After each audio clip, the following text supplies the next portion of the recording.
Aha! You guys can see me. Drop some. Can you guys? If you guys can see me and hear me, let me know in the chat box. Man, YouTube changed in the last 2 weeks, and they made you have to download a third-party software to get a live stream going. So that took a minute. Fabian, from your comment, I'm assuming you guys can see me. That's good. And you can hear me. All right. All right. Thank you. Man, that was I was stressing trying to get everything set up, but it looks like we're good. What's going on, guys? Where'd I get the hat? I got it at Arden Mall, Sacramento, at like Lids, some hat store. Um, all right. Welcome. What is going on, guys? Oh man, I'm so happy that we are up and running here. So what is going on, guys? Tom, Linkovich, Batman, Hialeah. What's going on, guys? So tonight we'll be doing just a Q&A. I didn't have any specific platform or specific topic to go over tonight. I just wanted to come out here and hang out with some folks and talk about things that we enjoy, comics, movies, pop culture, and anything. Like I said, you guys can ask me anything tonight, and I'll let it be known. I do have some questions that I have from folks from like Instagram and whatnot. So I have a few of those that I can get into. Um, and yeah, let's just hang out and chill. Most of us are probably locked up in our homes anyways, and I appreciate you guys taking the time to spend some of your Friday evening with me. So before I get into some questions, I'll let maybe a few more viewers get on, but why not show off a few comic books while we're just kind of getting warmed up here. So I did a video yesterday talking about my last official comic haul. That was my last going to a comic book store, going to a LCS and getting the haul. And I still have more books to show off. I said I was going to break it in a few parts. I actually got some books in the mail a couple days ago too from in Midtown Comics 75% off uh, sale. So I picked up a few things. I'll show you guys just a few books here just to kind of get started. I finally got me a Sleepwalker #1. There's a lot of hype in Facebook groups lately of these 90s characters that like Darkhawk, Sleepwalker, and whatnot. So I think I had one when I was a kid, and I probably got rid of it. That's cool. What's going on, Isaac? I got a Shadow Volume 6 #1. And like I said, these were all 75% off. So picked them up from Midtown. Um, Here's some Black Panther goodness. I'm loving the art on the new Black Panthers. We got Spawn number 297. Sweet cover there. What else we got? I got some Walt Disney comics and stories. And we got some X-Men Blue just to fill some holes in my run. So yeah, just a few things there, guys. Yeah, check out. I mean, for those that if your LCS is closed, I have some that are doing ship to home, so you guys can continue to support them. I know Midtown Comics has been having sales, and they're still shipping out, even though new books have been put on hold. So okay, all right. So yeah, let's go into some questions. Isaac asked, "What are some of the comics that you are reading right now?" Okay, so I've talked about before in some videos about how I recently went back to school, and I was in school for 5.5 years. The first year I started slow. I was only going part time, so it kept me in there longer. And I graduated last May, so almost a year ago now.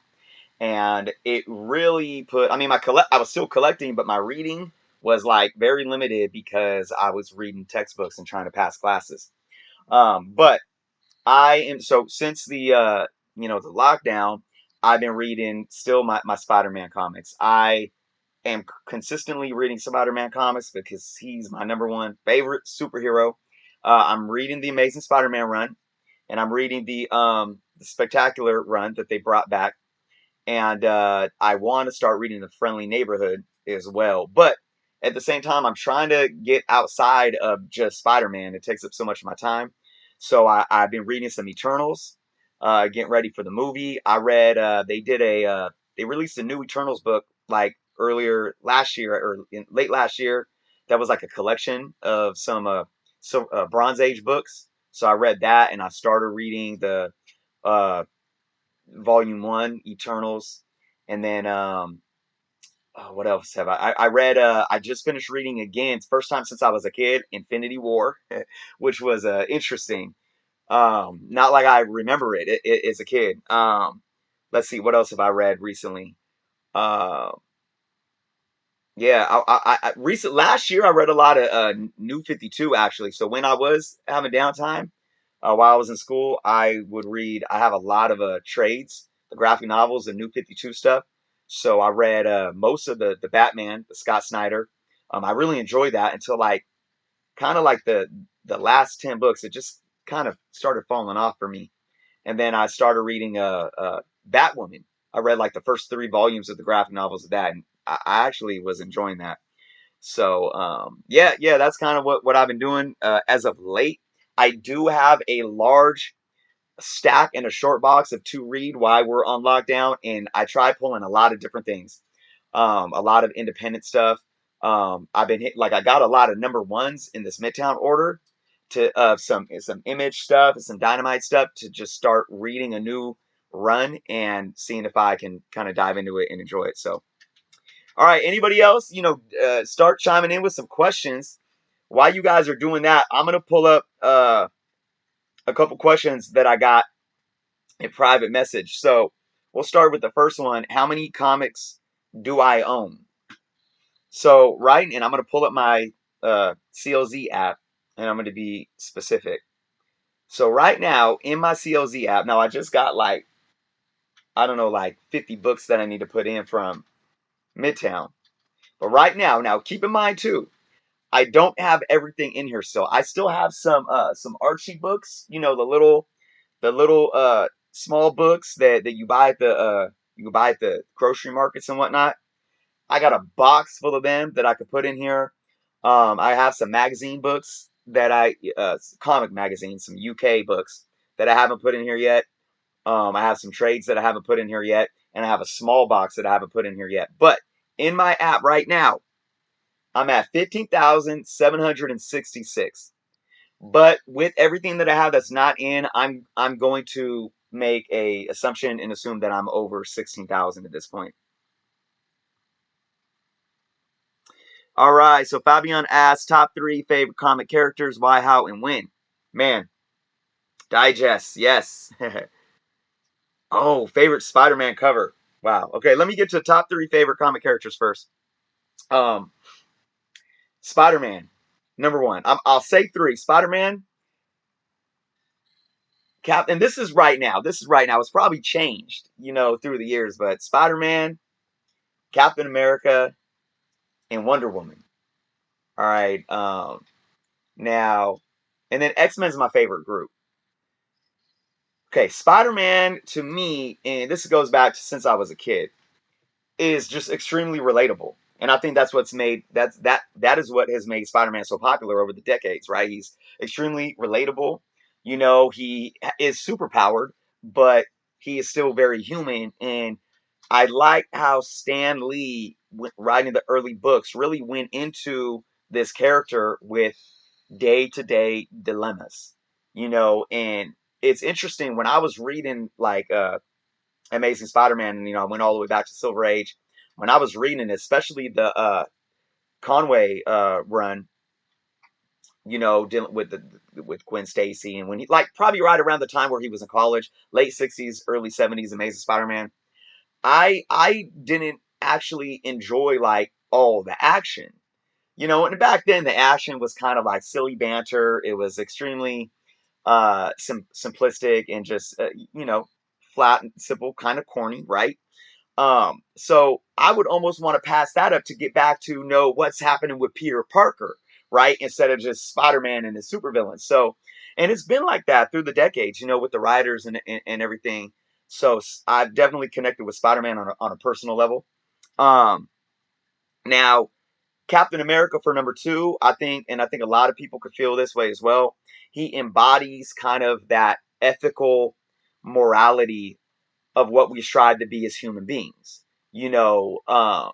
And I think Chris Evans and the writers within the MCU movies pulled that off so well, so well. And I don't remember the line off the top of my head, but in the Captain America First Avenger movie, where the doctor was telling him, like, you know, it's not about like what wins the war. Well, what does he say? It's not the, you know, I forget it, but it was, and that kind of really was like kind of the roots of what I felt Captain America is and stands for.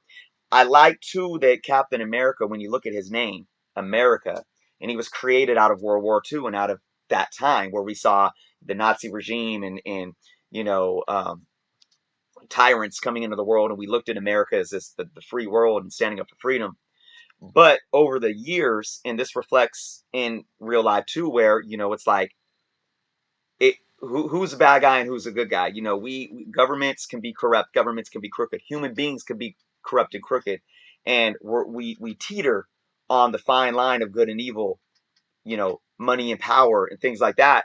Where in the comic books, where you look at Civil War, Captain America has actually gone against his country or his government and stood for what he believes America should always stand for. And that's why I really enjoy Captain America, and I strive to be that. Wonder Woman is kind of like very similar, you know, to kind of that Captain America, that you know, holding that ethical morale. But I like Wonder Woman as a woman, as kind of like coming from that Amazonian tribe and being kind of this domineering goddess. It's always attracted me to her, and I like just kind of her origin, you know, with the gods and the Greek mythology and stuff like that. So you know, that's kind of my top three in a nutshell. Favorite Spider-Man cover, honestly, like there are so many of them, so many of them. I would have to say, I really enjoy, and you know, people talk about Steve Ditko for kind of not being an extremely detailed, talented artist, but he had his own way, and I really enjoy the early covers for the aesthetics. But with the art, John Romita, hands down, and you could look at Amazing Spider-Man 39 or Amazing Spider-Man 22, which would be, you know, the first, you know, the iconic, the first John Romita cover of Green Goblin with Spidey in the rope, and then 122 is, you know, the death of Gwen Stacy, where Spider-Man has Gwen in his arms. Uh, and then honestly though, like I would still have to put probably ASM 300 as number one. I mean, when you talk about iconic, it's just Todd McFarlane did it with that cover, you know, and we've seen so many cover swipes of that book. It's crazy. So definitely. 18,378. Sweet. Tom, are you a YouTuber? Because if so, I want to check you out. I don't know if I checked you out. If you are, and shoot, if you're showing off that collection, I'd love to see that. Favorite X-Men character? Well, Wolverine. I think that's easy for a lot of us to say. A lot of us probably would pick Wolverine. But Psylocke, too. Psylocke really, you know, maybe I had a boy crush on her, you know, as a kid. And that was one of the reasons why. But I really, you know, it really boils down to the animated cartoon of X-Men, and I forget his name off the top of my head, but the voice actor that did Wolverine, I mean, just brought him to life so well, and I really was pulled into the character from that show, and that's when I started collecting the Wolverine comic books more and more and started reading them. So most definitely. Who do you think is more pro-American, Captain America or Superman? You know, Isaac, that question is really, I mean, I think that question is subjective. I mean, and you know, not to get too much into politics right now, but I think that it's subjective in a sense of people's own personal ideals, political ideals. And I know we live in a kind of a polarized world right now, where I try to be a bridge between that. I try not to, you know, buy into the party politics thing, and I look for truth, ethics, uh, you know, compassion and empathy towards our fellow man and woman. Um, So when we talk about, more American, we could talk about where these characters came from their roots. And I think they were both born in an era where when we say the United States of America, it was concrete. When we stated the USA, it was concrete what we were talking about, fighting um, the injustice of tyrants worldwide, focusing on um, the hatred of uh, Jewish people from the Nazi regime. And I think Captain America and Superman both came from that. Obviously, Superman being written by um, two Jewish individuals. So, but I think over the years, maybe Superman has taken on more of a universal stance, where I think writers tried to pull him out of that kind of, you know, uh, Boy Scout all American character and make him something that represents more of like all, not just mankind, but like alien kind and so forth when you look into a broader galaxy of things. And then I think with Captain America, they play with that too because, and I was saying that when I was saying why he's my favorite character, you know, uh, patriotism shouldn't be blind, right? And Captain America has gone through that, especially with Civil War, where it's like he had to go against his country in an effort to still stand up for his country. If that makes sense, because like I said, any man can be corrupted, and that can happen in government, whether it's Democratic or Republican. So to answer your question, I don't know. Like I said, it's subjective. I don't have a straight answer for that. I think the obvious maybe Captain America, just because his name is still America and it's in the name. But that's a good question to ask. Um, X-Men artist for a favorite X-Men artist, hands down, Jim Lee, because that was my era. And as an artist, when I was a kid and I was looking at Jim Lee's art, I was copying his art and drawn from what I saw him do, and that's stuck with me. So yeah, definitely hands down, Jim Lee. And it's an era thing. It's an age thing. If I was older and grew up with another artist and I was still into X-Men, that my answer might be different. What's going on, Lisa? How's it going? What's up, Don? Both are the moral equiv in respective worlds.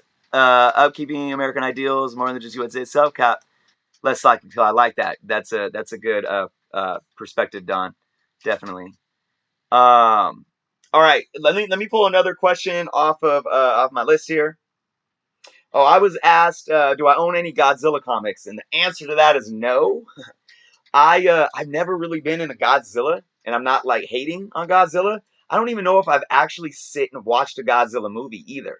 So no comics, no nothing. That's just, I don't know. It just never really was on my radar, um, at all. So I apologize for that. But who knows? Maybe one day it will be, and I'll be pulled in. So Steranko, I love Steranko, man. I have a okay. Excuse my gamer over here on the video games. He's doing a live stream on what is that called? Fortnite. That's so popular with the kids. Real cool thing that these kids can like link up. Everyone's on lockdown and the kids can link up on their video games, man. Um, yeah. So no Godzilla for me. Okay, action figures. Am I collecting any more action figures? I always like to think I'm collecting Transformers. My son loves Transformers as well. And I've been more open to like just getting Transformers that we can open up and give to him that he can play with and whatnot, instead of just adding more to my hoard back here. Um, but I haven't really, what kind of killed it for me was when the new, with like Force Awakens came out, and Disney, flushed the shelves with merchandise, and I kind of like jumped into it, and then there was the 40th anniversary, and it was so much hype, and I just started feeling like it wasn't worth my money, and being on a budget and having something like comic books. I kind of stopped. So yeah, I haven't really bought any new toys in the last few years besides a few Transformers. I really like collecting Transformers because for one, I enjoy them, but they also have a good marketing platform that allows the Transformer lines to go up in value if you ever wanted to resell. Because every line is actually extremely limited. You know, like they did the Fall of Cybertron, the headmasters, or siege. So they release a certain line for like a year, and then they stop, and then they come out with something else, and it really drives the market value for the older ones up. So I have like what did they do, the Fall of Cybertron ones that came out in like 2011 2012. This Jazz that's back here on my wall, I bought it for like what, 12.99, and it's going online for like $60 $70 right now. So top three favorite comic artist. Okay. John Romita Sr., absolutely, hands down. Um, Alex Ross. Oh, in the third, man. See, the third is where it gets like I could say John Romita and Alex Ross, hands down, without question. But adding a third in there, it's kind of tough for me. I probably would do more of a top five, like throwing a Sal Buscema in the mix, who was on the Spectacular Spider-Man run for like a decade and a half. And then I can also say Steranko. I love Steranko art. And then actually love another modern one is Alex Garner. So yeah, those are the tops that I could think of off the top of my head. Universe X, thanks for stopping by. I appreciate it. Nice. Appreciate you hopping over to IG as well. Do you own any Golden Age comics? Yes. I own um I believe I own three. And that's it. I have two Porky Pigs. Oh, and what is the other one? Is the other one a Mickey Mouse? I gotta go back and look. But I know it's not DC or Marvel. Actually, I think I have one 10-cent Wonder Woman, but I believe it's like I think it's from like 1961, so technically it's still Silver Age. But yeah, so three Golden Age, um, and I know two of them are Porky Pig. Did you read Spider-Man Live Story or Symbiote Spider-Man? I have not read Symbiote Spider-Man yet. I'm behind on my like. I like to stick with the main runs before I branch out. And I'm currently on like Amazing Spider-Man number 33. So what are they on, like issue 40 something right now? So I'm like a little behind there. But I have some of the symbiotes. The live story. No, and that sounds familiar, but I don't know if I'm actually fully familiar with it. Up until the last few years, I've read almost like every Spider-Man issue ever printed, and that's even, I've talked about this in videos, even like weird, wacky, like limited runs. I talk about often. There was like a 3-issue series in like the late 90s or early 2000s where him and MJ moved to Portland for a minute. It was like extremely weird, extremely weird. Um, what's from Puerto Rico? What's up, Edward?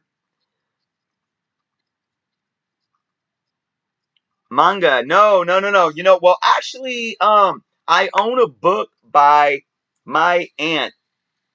Had a good family friend that passed away. He was like in his 20s, and he was an amazing artist and writer. And he did a book that we own. My kids have read it. I have not read it myself. And then I think my son has a few books that he's read, but I don't personally. Um, Keely, Chow, what's going on? Daniel Rodriguez, what's going on? Hope you're staying safe in New York, man. I know New York is taking a toll right now. I got a good friend out there that's in Brooklyn that's, yeah, just in the middle of it all. It's going to be 11:30 here, doing your last bit. You had shown your X-Men collection. Which X-Men Silver Age that are you know I haven't really. My X-Men has been kind of put to the sideline for a while. So there's no specific one except for maybe I actually have been looking at the first appearance of Polaris. Um, that's definitely a book I want to get my hands on. And I forget the number off the top of my head, but I know there's like the cameo and then the first full appearance, which I believe is the one with her, the green cover, and whatnot. So those are ones that I can absolutely think of and be conscious of. Other than that, yeah, I kind of taken a halt on my X-Men.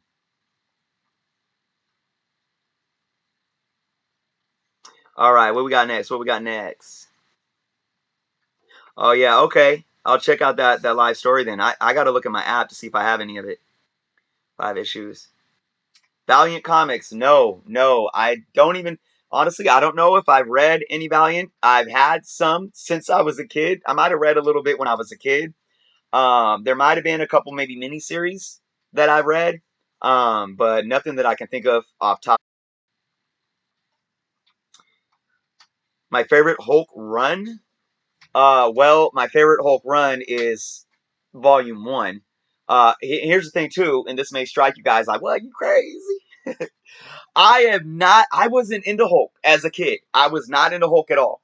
I maybe had 5 or 6 Hulk books, as a kid, and but now it's been a run. I've been working on my Hulk run over the last few years, and it's. I'm looking at it right now. It's in two short boxes, 2 short boxes worth. So yeah, I've heard a lot of good things about Immortal Hulk. I just got the director's cut issue of #1, and I plan on reading that. And I have like issues 1 through 4 currently, so I do want to read that. I've heard a lot of good things about it. Um, yeah, I know. So many of us are behind on reading. It's tough, man. It's like it's never ending. You know, there's thousands and thousands and thousands of back issues, and we get hundreds of comic books released every week. It's a crazy hobby. Let me go on to another one of these questions. What was the first comic you've ever owned? And I've brought this up in a video a while ago. It's been a while. I pulled it out right here. So, and I'll tell a little story about this. Um, the first comic book I ever owned, I believe it was 1987, and I was in a grocery store with my mom, sitting in the, you could sit in the cart with your legs dangling out, and it was a grocery store called Alpha Beta, which later became Lucky's, which later became Albertsons, and then became Lucky's again. But Alpha Beta, man, that was the name of it. They were big in California, and I remember, from what I can remember, because I think I was like 5 years old. Um, I was in the cart, and I do believe there was like a spinner rack with books on it. And I remember pulling it out and like looking at it and asking my mom if I could get it, and she got it for me. And it's this book right here. This is Teenage Mutant Ninja Turtles Adventures, and it is the Random House collection of the first 3 issues that were a miniseries before the actual full ongoing run started. And this is the actual book. I did not like go and get another one. I'll actually pull it out of the Mylar here for you guys.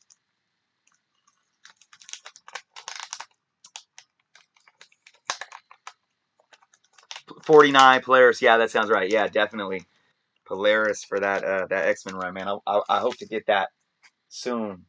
I think I might have put that on my 2021 list.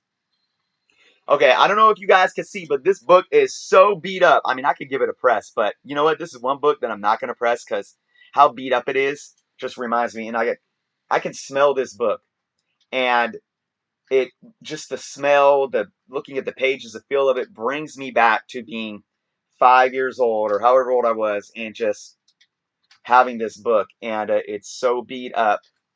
And I would, you know what I would do? I would draw from this book. I started drawing Ninja Turtles at such an early age, and I would look in this book and like draw every little panel that I could. And I think there was a form that you fill out in here that I filled out, that where with the writing is still in here. So yeah, this is my first ever comic, and I collected the whole Archie Teenage Mutant Ninja Turtle adventure run. I have the single issues of this too. Oh yeah, here's the crossword puzzle that I did. I don't know if you guys can see that, but not crossword, but word search.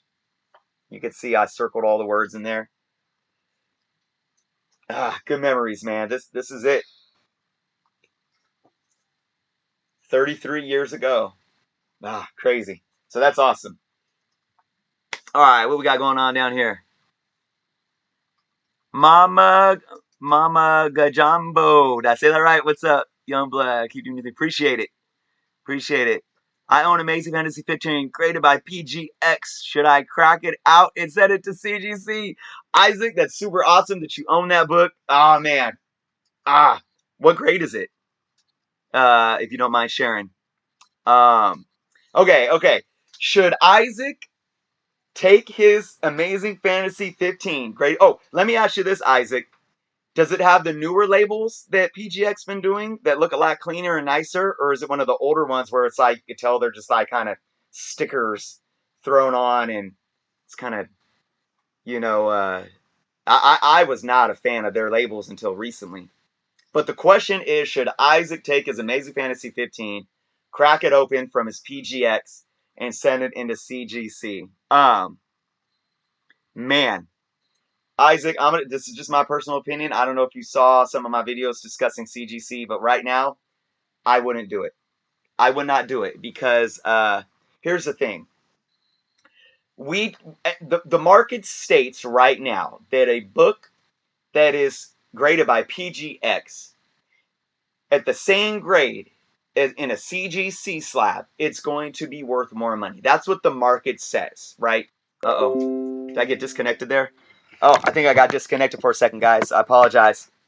So you could easily take a 9.0 PGX, and if it was sent over to reslab with CGC, and it came back a 9.0, yes, your book, especially since it's a PGX with an old label, your book is gonna probably gain more value on in the market, right? But that book can come back in 8.5.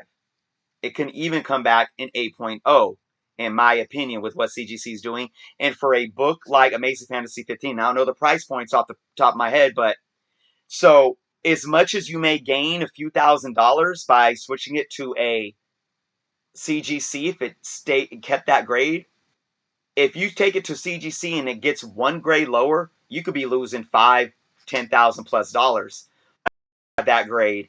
And I just don't know if it would be worth it. It's it's all prerogative and it's all a risk. You're taking a risk. So it's just a matter of what you're willing to risk. Anytime we gamble, anytime we put money into a stock market, anytime we put money into a slot machine or a gambling table at a casino, we are taking a risk. And I think right now that risk is bigger than ever. Um, so I would maybe here's the plus side. You have that book. It's in your possession. It's not going anywhere, and in that grade, it's gonna get a high value even if it was raw. So you're not losing out by keeping it in a PGX lab at a 9.0. I would probably go hold out first off to wait through this crisis and see if the world can get back to normal, and see if the market starts getting healthy again. And then let's start seeing if CGC starts holding themselves accountable.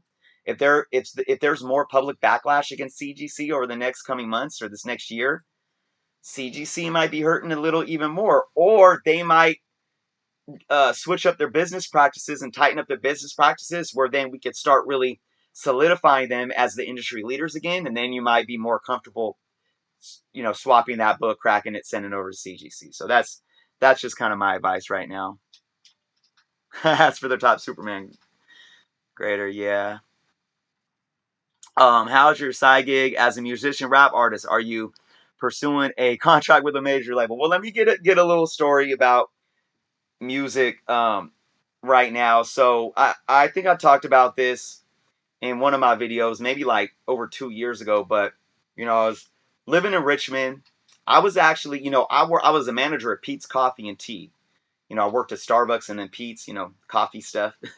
And I was obviously doing my music. I've been doing music since I was 12 years old. And I was picking up steam, doing things organically on my own, meeting artists that I grew up listening to, and doing that hustle all on my own. And then I got seen by um, a large independent record label that's out of Oakland that handles a lot of artists that I grew up listening to, like Hieroglyphics, Zion I, which are local but well known. They also they work with the vendors as well in the venues. They work with Wu-Tang Clan, a lot of reggae acts, some of the Marleys, Khalid Buds. So they do mostly reggae and hip hop. And so I got signed to that label and quit my day job and started doing my music full time. And I was doing shows with KRS-One and Wu-Tang and Dead Prez and Hieroglyphics. And I was making music with Hyro and a lot of Bay Area artists like Zion I, San Quinn, JT the Bigger Figure, and just really kind of living that life. And that was going on for about 2 years. And just having my kids, they were young, living in Richmond, which just wasn't really a good environment to raise kids in. I had to make a decision along with some other personal things. And I moved my family up towards Sacramento. And I put the music on hold. I remember the day that I shut down my studio, and I told my manager I had him cancel my shows that I had lined up because I had to put a stop to it. Um, so I actually kept working for the label. I ran their merchandising department and also did artist consulting. And I did a lot of media and marketing, and graphic design as well. So I kept doing that until we moved. And then once we moved, I kind of got back into doing music. And then crap hit the fan again in life. And then I went back to school, and I didn't do any music while in school. So funny thing is, the songs that I haven't released and I can still release, like I still have a distribution. You can still find my stuff on iTunes and online and whatnot, and on my website, and you can download all my music. And I've released new music over the years, but it's all stuff I already have recorded. Okay, but right now, funny thing with being on lockdown, and my son, who's almost 15 now, he's really wanting to get into music. And my studio, like, I moved him into my studio room. It's his bedroom now, but my studio is still sitting there. No! Sorry. My gamer over here is killing my live stream. Anyway, so we have my studio. We have my studio still in his room that just needs to be cleaned up and set up. And I actually went in there yesterday and started cleaning it up. And I'm planning on hooking it up and trying to get my son in the mix and maybe start working on some new material. But I just did some graphic design covers for 3 singles that I'm going to release while I'm on lockdown that are already recorded and done. So maybe I'll post them on this channel too. So yeah, that kind of answers that. I've really been out of the scene with music for a while, and it sucks. But school took a lot out of me, man, a lot.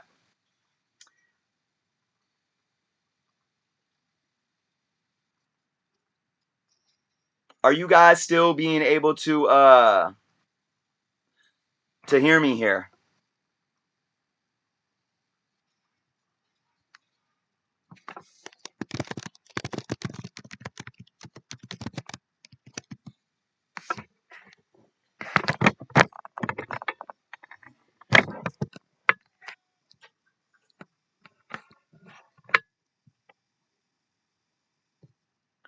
All right, I think we might have been disconnected, guys. Let me know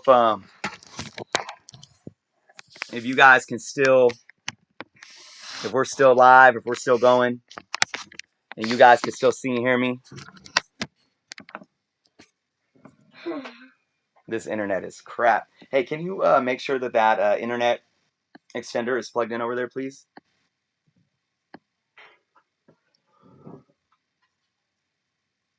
Okay, I think we're still live, but it looks like chat is disconnected, guys, and I apologize. I hope that this gets back on real soon, so you guys can get at me with some more questions. But if you guys are still watching, I'm gonna go ahead and go into some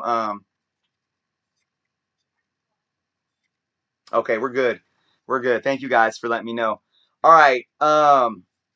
It's funny. I can see your guys' responses on my phone, but not on my live stream on my laptop. So I'm gonna use this for reference for right now. So let me go into another. I hope I answer the music question. Um, and so pulling one up from here. What was the first comic you ever owned? I did that. Favorite video game console. So for those gamers out here or in here, my favorite video game console.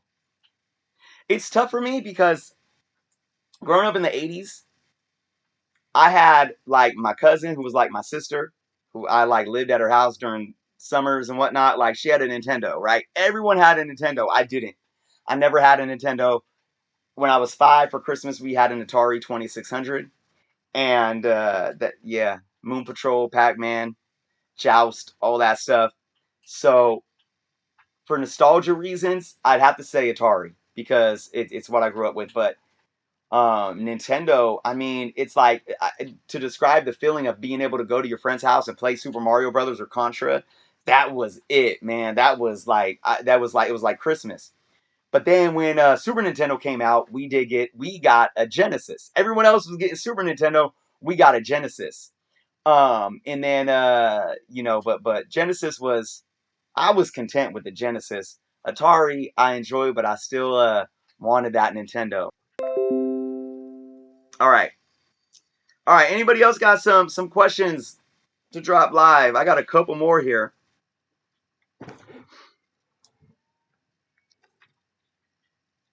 Let's see. Next one on my list. First album I ever owned. So another music question. Um, the first album I ever owned that I remember were records, were LPs. I remember sitting in our living room and we had Michael Jackson Thriller and uh, Pointer Sisters. Pointer Sisters, man. And oh, Michael Jackson Thriller, Pointer Sisters, and the Footloose soundtrack. Footloose. Footloose, yeah, yeah. Those were the first 3 albums I remember, and I would sit and I would play those, and I would hold, especially with the Michael Jackson's Thriller. I would sit and like be amazed at the jacket, the cover jacket, and I would sit and listen. And I remember that I'm big on smells. A lot of nostalgic folks that are big on nostalgia. You know, sights, smells, textures, all these things really can bring us back to these memories, right? And I just remember the smell and just the moment of being in that moment, listening to the music, looking at the pictures, and yeah. So I grew up in a house with a lot of kind of that early 80s kind of disco with soul music and some classic rock. You know, we had Beatles records and whatnot. That's the earliest personally that I owned because those were my parents. But I don't remember the first cassette that I owned. I do remember the first CD I ever bought was TLC, Crazy Sexy Cool. I remember when I got my AOA CD player set and I for Christmas. And I went to the warehouse. It was a local music store called the Warehouse, and I got TLC, Crazy Sexy Cool. That was my first ever album. And then I think another one of my first was one Tupac album was Tupac's second album, and then I think the first Outkast album. I own a 1939 Superman #1 with missing staples. How much money do you think I'm going to make by selling this book? Ah, well, I looked the price up for Superman #1 not too long ago, and I couldn't tell you, Isaac, off the top of my head. I do believe like an extremely low grade. This book is still sitting at like um, obviously thousands of dollars, obviously, but how many thousands is the question. I would look at Comic Book Realm order, which is like 2 months in advance, and you get them for at least 35% off. So for the high price point of comics these days, getting a $3.99 book for 35% off really helps. and they have big sales. They have like 60% off, 50% off, 75% off sales. But they don't really have like a huge selection. They don't have older comics on sale a lot. But I'll usually buy like run fillers of a run that I'm trying to read. That's probably came out within the last 10 or 15 years. But yeah, I mean, I really most of it is frequenting my local comic book shops. If I'm looking for specific keys, I'll probably go big on eBay. That or if A1 Comics is having a sale or something, and I could get 15 or 20% off a key book, I'll do that. But my main shops here in my area too are A1 Comics, and recently this last year I've been hitting up Comic Command Center. And the reason being is because both of those stores, they're great. They're ran by great people. So, um, yeah. So that's how I do my comic book shop, and I try to spread the love. If that makes sense. Uh-oh. Screen is frozen. Is it still frozen, guys? We're probably going to be wrapping up here. I'll give it probably another 10 minutes. I hope we could close out strong.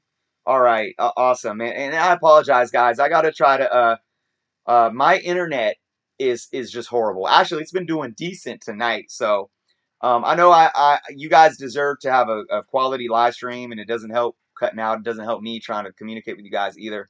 So bear with me. I am trying to work on this to try to get. I need AT&T to send me another signal booster, but let's give it about 10 more minutes. Before we call it a night. Um, Lisa says my comic shop, Comics Elite in Sad Lemon. You know, I people have said so many good things about my comic shop, and one thing that I don't like about my comic shop is the functionality. It's like so old, and they need to update it. But I think if you're looking for a specific book, the functionality probably doesn't matter. And but for me, and I have used my comic shop looking for specific books, but I've never purchased from them. But yeah,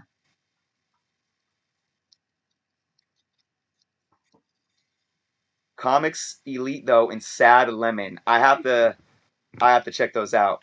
I think I have two more questions here too. So yeah, let's definitely get through these. So here's another comic book question: Team Cap or Team Iron Man? Okay, I'm gonna answer this in two ways. One, comic book wise. Comic book, I was Team Cap all the way. Reading Civil War. There's really no debate there. Like I was like diehard Team Cap, and I love how they play Spider-Man being my favorite superhero. How he switched sides. How he kind of like wanted to be the good, by the law, by the book, but then realized, you know what, Cap's right. I see what he's doing, and then he went to help him out. Movie wise, I was still Team Cap. But when you talk about the MCU as a whole, I just love Robert Downey Jr. so much and especially with his story arc and how it ended, I'm such a Team Iron Man, Team Tony right now, man. I mean, I wouldn't be able to decide. Like I would be torn. I wouldn't be able to pick sides, man. I love both those actors and what they did with the roles. I love both the characters, and but I will say, RDJ pulled on my heartstrings so much, and man, do I want him to win a Lifetime Achievement Award for his portrayal as Robert Downey Jr. Man, and he's given me a newfound appreciation for Iron Man because again, Iron Man, I wasn't too big collecting Iron Man as a kid either, but lately, like this last 50 cent sale that I hit up at A1 some months back, I got a good handful of Iron Man books because I want to start really filling up my Iron Man stuff. So yeah, I really hope we get to see Black Widow somehow, some way, and I can't wait to see his cameo. Let's see if you guys have any questions down here. What do you think of the new Bloodshot movie? Okay, I have not seen it yet. I actually just watched Birds of Prey with the Cinema on Demand, the $20 purchase. Um, I actually thoroughly enjoyed Birds of Prey, and I'll get to Bloodshot in a minute. I was not a fan of Suicide Squad. I hated it. I watched it 3 times. I hated it even worse. There's some movies like I was not a fan of The Last Jedi. For story reasons, not for anything. Well, I won't go into that.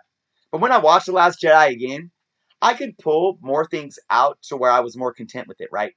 With Suicide Squad, I didn't have that. I was like, oh man, I can't believe I'm watching this again.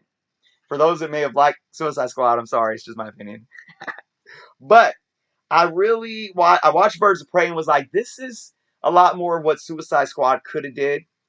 Some of it was a little cliche, but I really enjoyed it. Bloodshot, I'm gonna go into Bloodshot. I might watch it this next week, maybe this weekend. I'll let you guys know what I think of it after I do watch it. I'm gonna go into Bloodshot thinking that this movie is gonna be extremely corny, and see if it proves me wrong. I've heard some good things. I actually heard people saying, thinking the same thing as me, thinking that they're gonna go into it and it'd be corny, and them saying, "Oh, it was actually fairly good or fairly decent and whatnot." So we'll see. Yeah, I want to watch that movie within the next week though, for sure. All right, I got another question here. First album I ever own. I answer that. One more music question. How do you know hieroglyphics? Okay, so you guys might see me wearing the shirts or the sweaters that have the circle with the three dots and the line, and it looks like a little three-eyed face. I wear that quite often because I have a ton of clothes. It's a hieroglyphics symbol. Hieroglyphics is a hip hop crew, rap group out of Oakland. They've been around since the early '90s. They're known worldwide, and I grew up a big fan of Hyro. And I met Hyro I was out in Oakland, living in Richmond, being out in Oakland like every night, the city, San Francisco. And I just started networking. I started networking with artists. Ended up linking up with Casual, who is a Hieroglyphics member, and we did a song together. And then I started doing shows with Hyro and opening up for like Souls of Mischief, which is a part of Hyro.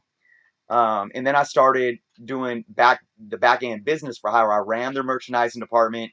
I ran their websites and social media platforms.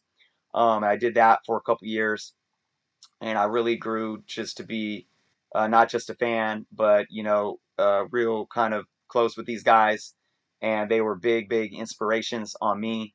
So that was a joy to have had that in my life. And A plus of Souls of Mischief, part of Hyro, even told me that I was like the unofficial member of Hyro at one point, and it's big. It's like when you think about being a musician and being able to have these opportunities, even for me though, it was like short lived, and some days I think like, oh, I wish I can go back to that.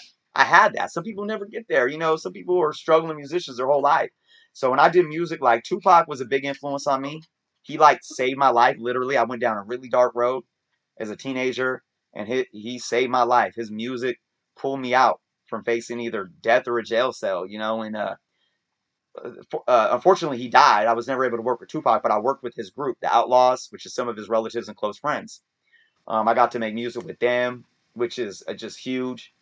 Dead Prez, like I said, I opened up for did shows with Wu Tang, KRS-One, Living Legends, um, a lot of reggae artists. Man, who else? I got to meet. I did shows with Macklemore. I don't know if you guys are familiar with Macklemore, but he won a couple Grammys a couple years ago. So being right in all that mix, I mean, it was amazing. And I just, I did what I did, and right now I'm just trying to like live the quiet life and enjoy my family and enjoy comic books and do this with you guys, and I'm pretty content, because it is pretty grimy. With whether it's hip hop or any kind of music, the entertainment industry is grimy, and it's tough, and it's nonstop, and it could pull you under quick, and I'm a simple man, and I did what I did, and I think I'm good. I'll keep releasing music though. We all have social media these days that we can hop onto and share our stuff like we're doing right now. So whether it's comic books or music, I'll keep sharing. That's for sure. All right, let's see. Oh, Lisa, yeah, you're from Seattle. Yeah, Macklemore is a cool dude. It's like um he's definitely like stayed true to himself. It's cool to see artists that come up that have a certain style or image and vibe, and they kind of run with it, you know. So he's always been a unique character, and I appreciate his work. Gino, what's going on, man? Thanks for tuning in, man. It's been a minute. I watched a couple of your videos that you did with some comic book artists, and I caught you on Instagram. And I think you were doing like some art too. I saw your art. I know you're a woodworker, so you're an artist at heart. But yeah, man, I love seeing other people's art. So does a lot for the community. Yeah, yeah, definitely. Appreciate it, man. Yeah, another thing too about this community, guys, and I'll say like, I've this is a two-way kind of street, right? I think a lot of us that come onto YouTube within the comic book community, we also make videos. We're also YouTubers. We want to provide content. And it does two things for us. For those that make content like me, it does me so much to make videos to provide you guys with something. And then you guys chime in on the comments, talk with me, communicate. It's an outlet. It really is. It's not just for you guys. It's for me too. But also it helps me to watch you guys as well that are producing content.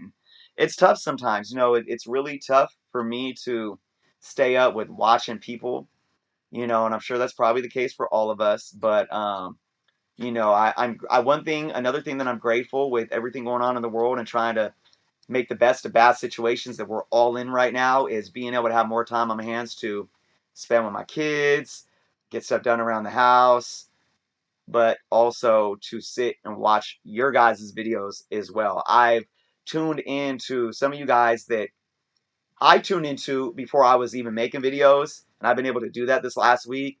And it's refreshing because then I can get back into your guys' world and not just be about what I'm doing here and everything. If you know what I mean? So yeah, I definitely appreciate that, and we got to try to continue to be give that mutual support. Gomez, appreciate it, man. You too. I hope everyone is staying safe, man. It's you know, just to get a little deep here, and we'll probably wrap up pretty soon. Again, if anybody has any more questions, just drop them. And I'll answer them all before we close out. But I really hope that everyone is staying sane and staying safe right now. And I just want to put this out there because I feel like I feel it's good to get deep with folks sometimes, and it brings us closer, right? And I don't know what anyone's personal situation is in life in general. We live in a crazy world. Life's crazy, and we all have our own struggles, right? But we are like in something crazy together right now that we've never seen before. And I just want to say the cliche statement of be safe, uh, you know, stay cleanly, wash your hands, practice social distancing and all that. Uh, be conscious of your loved ones and your community members, but at the same time, be conscious of yourself in your own, not only physical health, but of your mental health. And I think that's big. And I know me, hey, I suffer from anxiety. I actually, and I'm getting a little personal here, but I was diagnosed with PTSD in 2015, and I'm not going to go into all that, but I see a therapist, and be able to come out here really helps in an uncertain time like this. Man, my anxiety has been through the roof dealing with what's going on in the world for many reasons. It's just like our world has changed around us. It's scary, but I want to allow everyone to know that we can find goodness out of this situation by really trying to be in the moment and appreciate the things we have. And I want to use this as an example. There's people, even in this country, but around the world, like in Africa or other third world countries, that they may be living in a war zone. They may be trapped in their house every day with no food to eat, with bombs going off outside their doors, or having to walk 6 miles a day just to get a bucket of clean water. And here we are, we're in lockdown, our world has changed, it's shifting, and it's scary, but here I am talking with a bunch of great human beings, sitting around here with 16,000 comic books, You know, I got lights on, I got warmth on, I got food in my fridge. I'm running out of toilet paper, right? But hey, you know, it's good still. It's good, and as long as I can focus and we can focus on those things, we got to keep our head up and get through this, you know, because I definitely believe this ain't gonna be forever, you know. And hey, you know, making the best of bad situations. I think what don't kill you does make you stronger. And this is it's like, you know, I use 9/11 as an example. 9/11 happened, and I think our country united for a minute, you know, and this is a global scale. And I really hope that we could come out of this closer and more connected and more compassionate peoples. And yeah, so and right now, let's use comic books and the things we enjoy to be a buffer that can help us escape the world around us and focus on some positives, right? Especially for all those that have kids too, you know, because we got to be there for them, and that's for real. Don, comic book junkie, what's good, man? What is going on, Don, man? I just watched your Cribs reality show episode. That was awesome. That was awesome. I used to love watching Cribs. So cool, man. Like living vicariously through Don Comic Book Junkie is awesome. um, Anxiety is no joke. Neither is its evils. PTSD and depression. Absolutely, Lisa. Yeah, you know, and you know, that's why, and I like to say too, you know, it's like, oh man, there's so much that divides us, and let's just focus on like the things that can like bring us together right now, like comics and all this crap.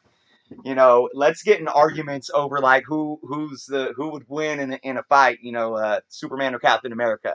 Let's get in healthy arguments like that right now. And you know, I saw a poll going on YouTube about like who would win, Spider-Man or Luke Skywalker. I'm like, I would usually pick the Jedi's, man, but I'd have to give it to Spider-Man. You know, Spider-Man has kind of a bit of the force himself, you know, with his spidey sense and whatnot. So, and the proportionate strength of a spider, I don't know, man. You know, I don't know if a Jedi could take him down. But hey, that's all opinion, right? Ah, focus on our happy places. Absolutely. Don just got home from work. Hey, man, Don, I appreciate you working right now. I will say, you know, you are on the front lines out there, and being in your industry, you know, it's like, I mean, seriously, man, you're a superhero right now, and everyone else that has to work through this, whether it's in healthcare or in retail or grocery stores, you know, you guys are putting yourselves out there every day for us. You guys are soldiers, man, for real. And I say that this is a war right now. It's a different war. Our enemy doesn't have guns or bombs, but you know, it's this unseen enemy, and we're fighting the fight, and you guys are on the front line, and I appreciate you, man. Um, so, and I know your wife. I don't know if your wife is in healthcare.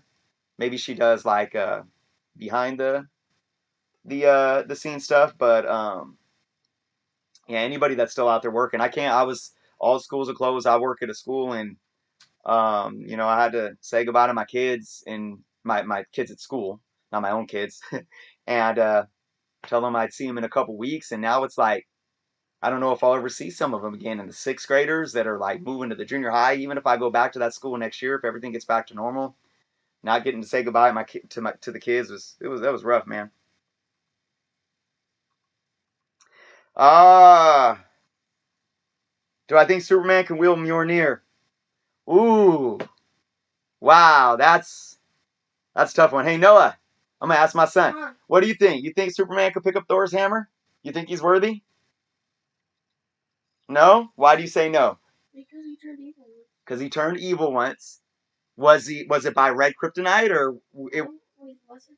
I don't know. Do you remember?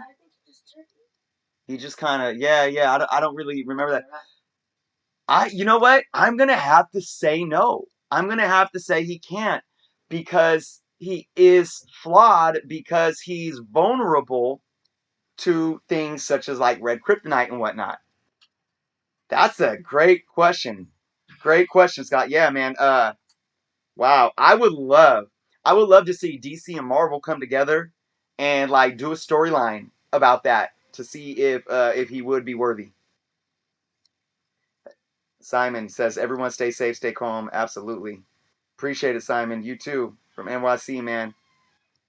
Pharmacy tech, yeah, Dawn. So she's out there giving, and that's man. Okay, look, my son has asthma right now, and he's, that's one thing, when they say if you have family members that have this asthma is up there, and it's a huge concern for me, and keeping him healthy, and he takes an allergy pill every day, and he has his inhalers, and if people like your wife, Dawn, weren't there, filling prescriptions right now and doing all that, I don't know where he'd be at. He gets a shot every other week too, booster shots for his asthma and allergies, and he can't get that right now because they closed all the clinics down unless it's like an emergency. But he still needs his medication. So for those folks to be able to still work and continue to supply those medicines, man, seriously, freaking superheroes, man. Indeed, indeed. So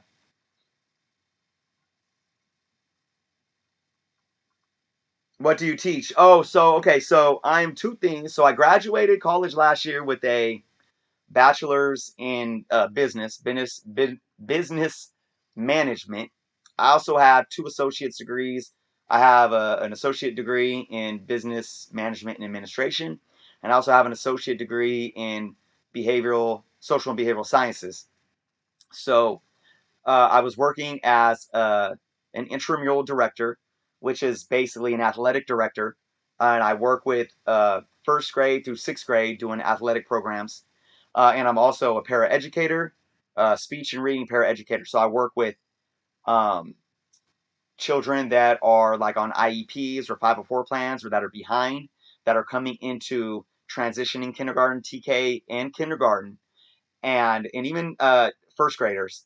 And I do language development in reading with them. So we'll go through like phonics and alphabets and your basic reading and phonological memorization and whatnot. So that's kind of these have been my first gigs right now, coming straight out of college. I hope to still continue to get my credentials so I could be an English teacher, and I hope to teach high school English and maybe do that for a good few years, and then from there maybe go back to school, get my master's degree, and be an English professor at a college level. So that's kind of my goals right now. Business, I consider myself a businessman, and teaching wasn't my first. When I went back to school, I wasn't even thinking about teaching until I had an amazing English teacher for 3 semesters that just opened my eyes and opened my heart, and I'm like, this is what I want to do, and I love being around the kids for sure.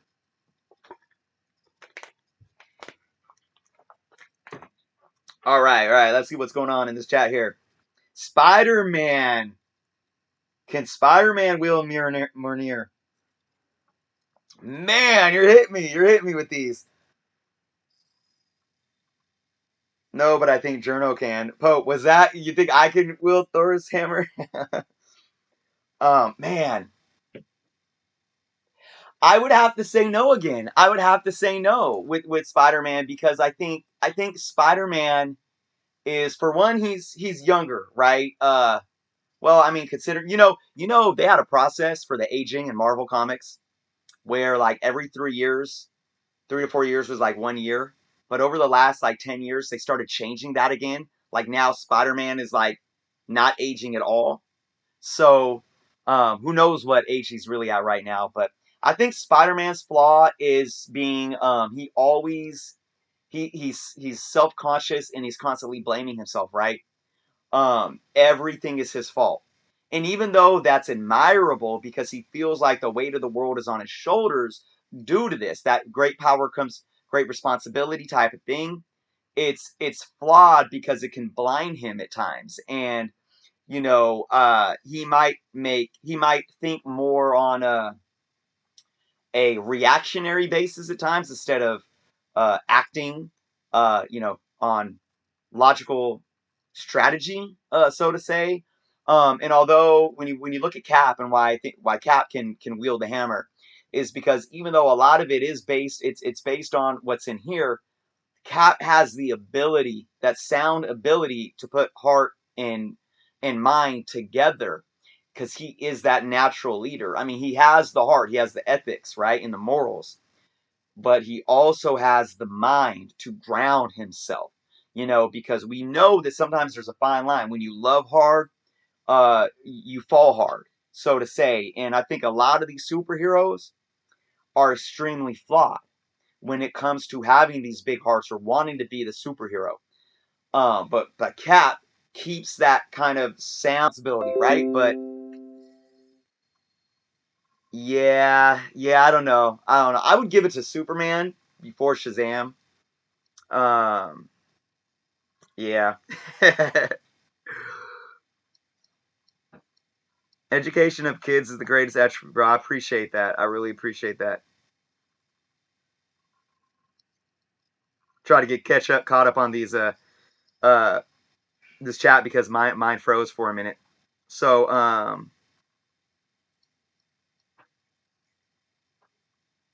yeah, video conference school. Yeah, my kids too. Yep, kind of doing this type of stuff right for school right now. So it's crazy. I appreciate these teachers being there for them though. You know, during this time too. Have I heard about the comic book investing company Otis? Ooh, I need to write this down. Isaac, I have not heard of the comic book company investing company Otis. So I have no thoughts on this company, but I'm going to write this down right now because I'm going to look into that. I am definitely going to look on. I apologize for that, but I want to talk about my contest one more time. So, 1,000 subscriber contest. I started putting this into motion.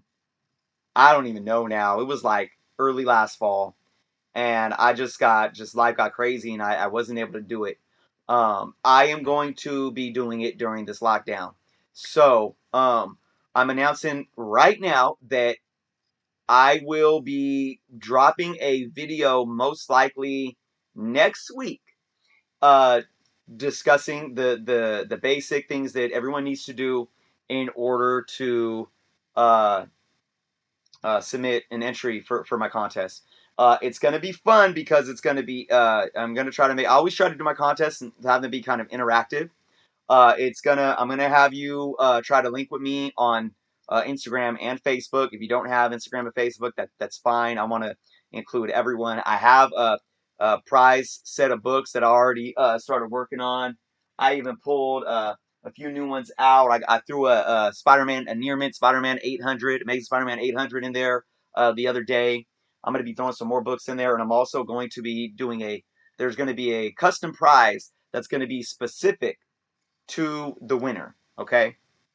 Um, and what's going to happen is, and why we have a lot of time on our hands, once you guys see that video on how to enter and what to do to enter, I'll give probably at least a 2 month time frame.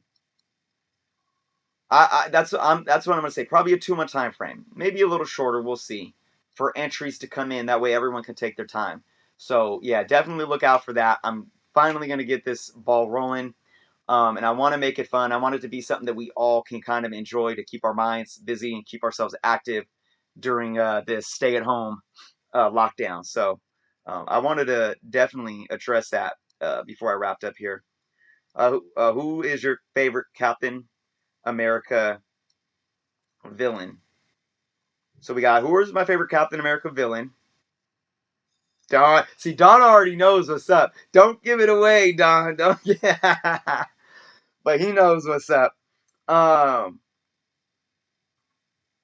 Let me go back real quick here. Let's see. Have you heard about the company? In other words, they have not put any Golden Age books in their selections of investing. Okay, I'm still gonna check them out, Isaac, for sure. Are they the people talking about buying shares of Grails? Ooh, that sounds interesting. All right, who is my favorite Captain America villain? I'm gonna have to say Red Skull. It's so iconic. And I'm gonna say runner up is Crossbones. Just because that was big with during my era. During my era, that's what was hot as a kid. But with Red Skull, it's so iconic. I remember I believe it came out in 1990, the cheesy Captain America movie. I don't know if you guys remember that. But I remember going down to my local family video rental store, you know, and all going back countless times, and having my parents rent me the VHS of the Captain America movie, and watching that movie. And as cheesy as it was, I didn't think so back then, and I thought it was amazing, and I loved seeing Captain America go at it with Red Skull. Um, and I just think that he is an iconic character, kind of like I mean, just like Lex Luthor. I don't think we can really we don't get tired of him. Or like with Spider-Man, a Green Goblin. As much as I would want Norman Osborn to stay dead, it's like, you know, there's something there that keeps pulling you in, that you don't really get tired of. I could say the same for Red Skull. Crossbones, I wish they did a better job. I like that actor. I wish they did more with him in the movie, in the MCU. And I also hope that they can somehow bring. I liked Red Skull in First Avenger, and I love how they brought him back for Infinity War and Endgame. I hope to see him return again, because if they don't, I think his stay in the MCU was a bit short-lived, and I don't know how that will be, because now we don't have Steve Rogers, at least for now. So I don't know, but I would definitely love to see Red Skull come back, and also with Hugo Weaving not returning for the role, if they actually brought Red Skull back as kind of a more main villain again, it might not be Hugo Weaving. And not to say that it needs to be. I love Hugo Weaving. Whoever did it in you know, the Infinity Saga, Infinity War and Endgame, did a decent job. And unless you were paying attention, you probably couldn't really tell it was a different actor, but it was such a minor role. So when you start getting into the swagger of the character, and it's not Hugo Weaving, we may be able to see the difference. So we'll see what happens there. I remember the movie, his plastic painted shield. Yes. Cheesy Captain America movie. Okay, Ghost Rider. Talked about this recently too. I was not big on Ghost Rider growing up. I don't know why. I don't know why. I want to start collecting more of his Bronze Age run. I think I have 4 books, 3 or 4 books of the Bronze Age run, and that's it. Now, I did read the Spirits of Vengeance as a kid, and I loved it. And I don't know why that didn't make me buy more Ghost Rider comics. And I also enjoyed him in early on in the storyline in Todd McFarlane's Spider-Man run. And the way Todd McFarlane drew him, that whole vibe, the whole vibe of the Todd McFarlane Spider-Man when Todd McFarlane was on it for like the first 12 issues was just amazing. And as a kid reading that, it was like nothing I've ever seen before. And I love the storyline with Ghost Rider in it. And I don't know why. I can't tell you. I don't remember why it wasn't enough to pull me in. And then getting back into it as an adult, I haven't got back there yet. But like I said, I actually, it was a recent haul that I got. I think I only had one Volume 1 Ghost Rider, or the Bronze Age Ghost Rider series, and I think I did buy 3 recently at a sale over this past like 6 months. So I definitely want to get more Ghost Rider books. The thing with me when it comes to reading, when it comes, yeah, Frank Grillo, absolutely. Corporate Crossbones, man. I just when it comes to reading with me is you know, and I know we talked about earlier, like I'm being so behind.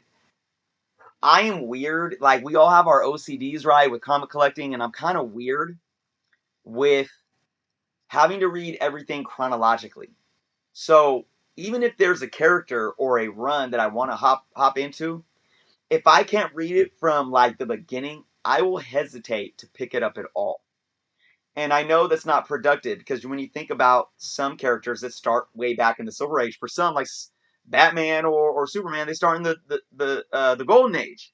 So what are you gonna do? Go back to Action Comics #1? And I did this with Spider-Man. I went back to Amazing Fantasy 15, Amazing Spider-Man #1, and read every issue.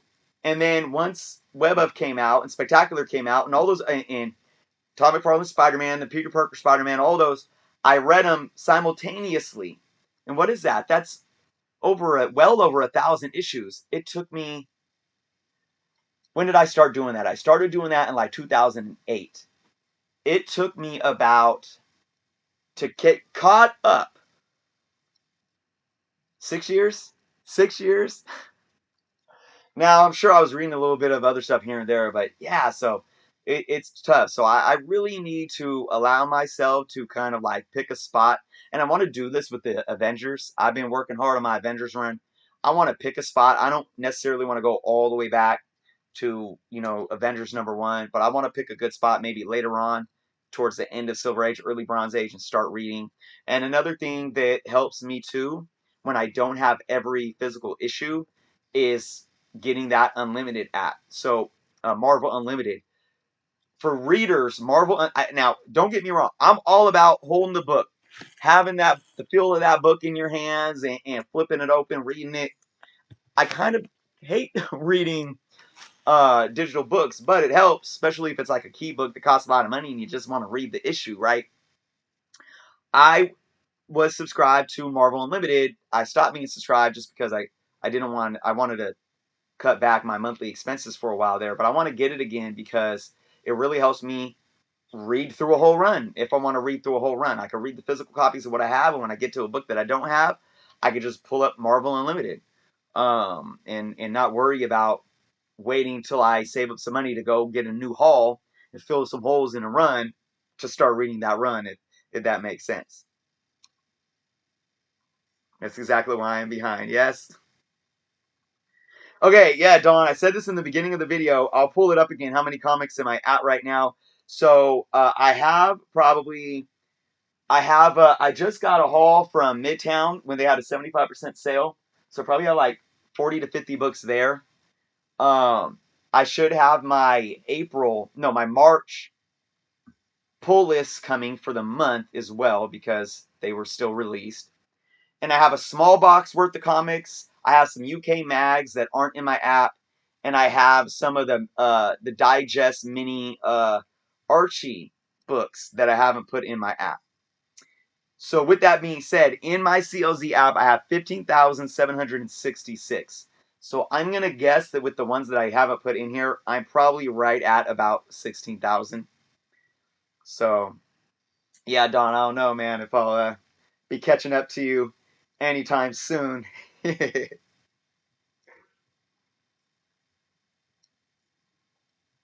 Me and my sister are trying to collect Amazing Spider-Man 1 through 100. That's awesome. I got a few new Silver Age books this last year, the Amazing Spider-Man run. I love it, man.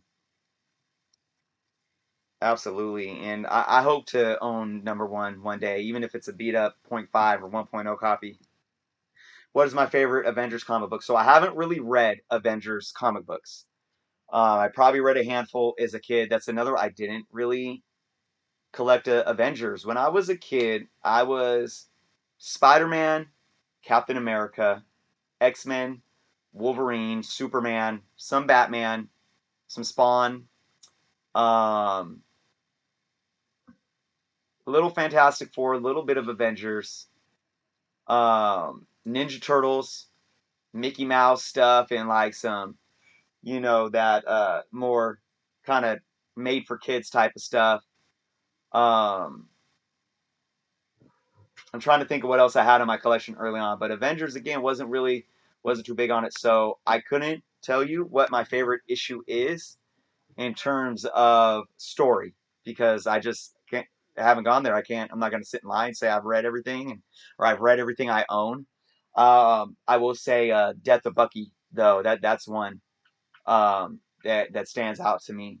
And I have read a couple Avengers trades, and I can't think of. Oh, I've read Avengers books during the Civil War, because when the Civil War was happening, I tried to read like all the crossovers, and tie-ins as well. I read the New Avengers run. I actually enjoyed the New Avengers run when Spider-Man was there and Wolverine, and they were living in Avengers Tower. So I did read that, and then I did read an Avengers Transformers crossover that I love. And you know what? I do have the miniseries. What's it called? Ancestral Quest or something like that. I read about it, and then I was on a hunt to get all the books, and I'm still missing one copy. I haven't read it yet, but it piqued my interest. And matter of fact, when I'm done with this stream, I'm gonna grab those books and put them in my to read box because I still haven't read that one yet. A Celestial, I don't know even know if I'm Celestial Quest, something like that. Yeah, I got again. I mean, the MCU, and see, this is, I talk about, like the MCU, and I know there's a lot of people out there that kind of hate on like, oh, people don't even read comics anymore, or like you just, the people that call people normies that are like they're into the movies, right, and they love the movies, but they don't read comics. But like, you guys got to understand, even for me, who's been collecting for over 30 years, right? Who's read comics and collected comics before there was any movies, I could still now go into the movies and come out and take it back to the comic books because I Winter Soldier grew on me from the movies because Captain America Winter Soldier is one of my favorite MCU movies. So, we can enjoy all these different mediums of art that surround comic books and have it bring it back to the books themselves, right? So, um, don't mean to brag, but I asked. You found an Amazing Spider #1 in the collection, and I got a grade by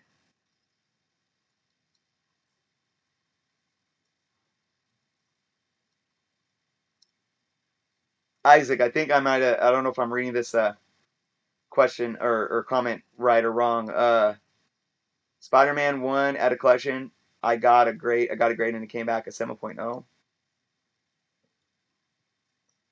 Are you guys collecting any Doom Patrol? Not I. I have a few Doom Patrol books that I probably found in like the 50-cent bin. Avengers versus X-Men. That's one. That is Ray. That is one that I've been where I was just talking about my OCD. I've been trying to collect every book before I even start reading it. And I'm not even there yet. um, I lost my collection. What? What happened? Gunslinger. Oh my goodness. Do you have kids? And if so, at what age did you start reading comics to them? And when you first started, what comics did you read to them? So, my kids have been into comics for fairly since they were, since they could read. My oldest was like my comic tag team partner for a while. I mean, we used to go to the comic book shops, and he would be going through them. And me and him read, and he started at like 6 years old. He read all the Amazing Spider-Man and the Spider-Man runs with me. And I'm going to show you guys real quick. If you guys are familiar with the essential books, okay? Oh, shoot. The essential books that are the collections, and they're black and white. So what I did with all like the early stuff, the Silver Age stuff, I would buy these and I'd read them, and then I'd let my son read them. And he was like right behind me, reading with me. And I even let him. Oh, I even let him color in them. Yeah, I was very lax on these, not concerned about any kind of collectability or resale value. So, for multiple years there, my oldest read all the Spider-Man books with me. He got into Batman. He's actually been reading Batman today. He's still into Batman. We just watched Batman Begins yesterday too. We're supposed to watch Dark Knight tonight, but I came out here with you guys instead. Now my little guy, he's been collecting ever since he could really read too, probably even before because he likes to draw. And I would get him like I would get him blank covers or how DC during like New 52 they did the coloring book covers. So he would work on those a lot. But my little guy, he to this day still reads like anything. So, but earlier on, too, I remember going to like free comic book days and picking them up free comic books because there's a lot of like kid friendly stuff handed out at free comic book days. So that was some of their early introduction, was hitting up those free comic book days.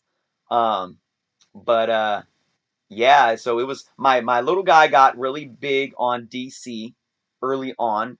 So I would get him, I'd go through 50-cent bins or dollar bins to find him like Robin stuff or Teen Titans, Nightwing stuff. So yeah, and then my oldest, was always about Spider-Man, and then he's into Batman as well still, like I said. So, um, yeah, yeah. Do you have any comics signed by your favorite artist? What? Okay, we got a couple questions here. Oh, Gunslinger, man, yeah. Any? Okay. Uh, so Gunslinger says, any recommendations how to rebuild? Wow, Gunslinger, what a good question. Yeah, let me address this personally. You know, I think the answer to that question really is all about you, and this is one thing that on my channel I talk about a lot. There is no wrong or right way to collect comic books. And I think it changes over time. We evolve. We evolve.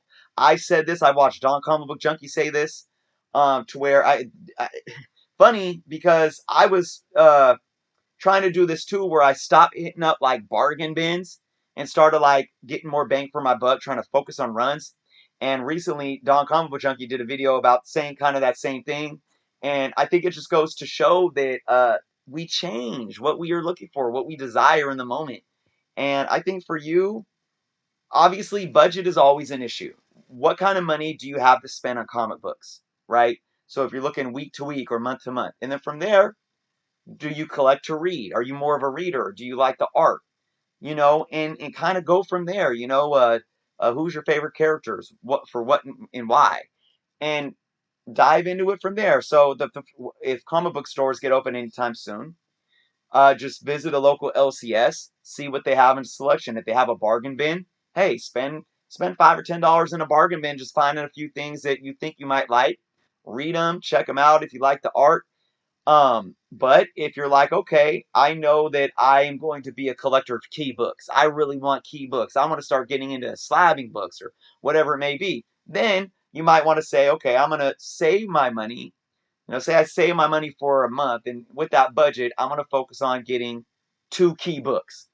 And a good way to start learning about key books is watching YouTubers, you know, going on websites and going on social media forums like Facebook groups and talking with people, seeing what their collection. You could go into YouTube and Google top Marvel key books of all time or best key books to get in 2019 or 20, hot speculation books and things like that. So there's so many different ways. I'll tell you right this. I'm gonna knock on some wood. If I was to lose my collection right now and I would have to start up again, I would start up again by bargain buying the runs and the superheroes that I love to collect.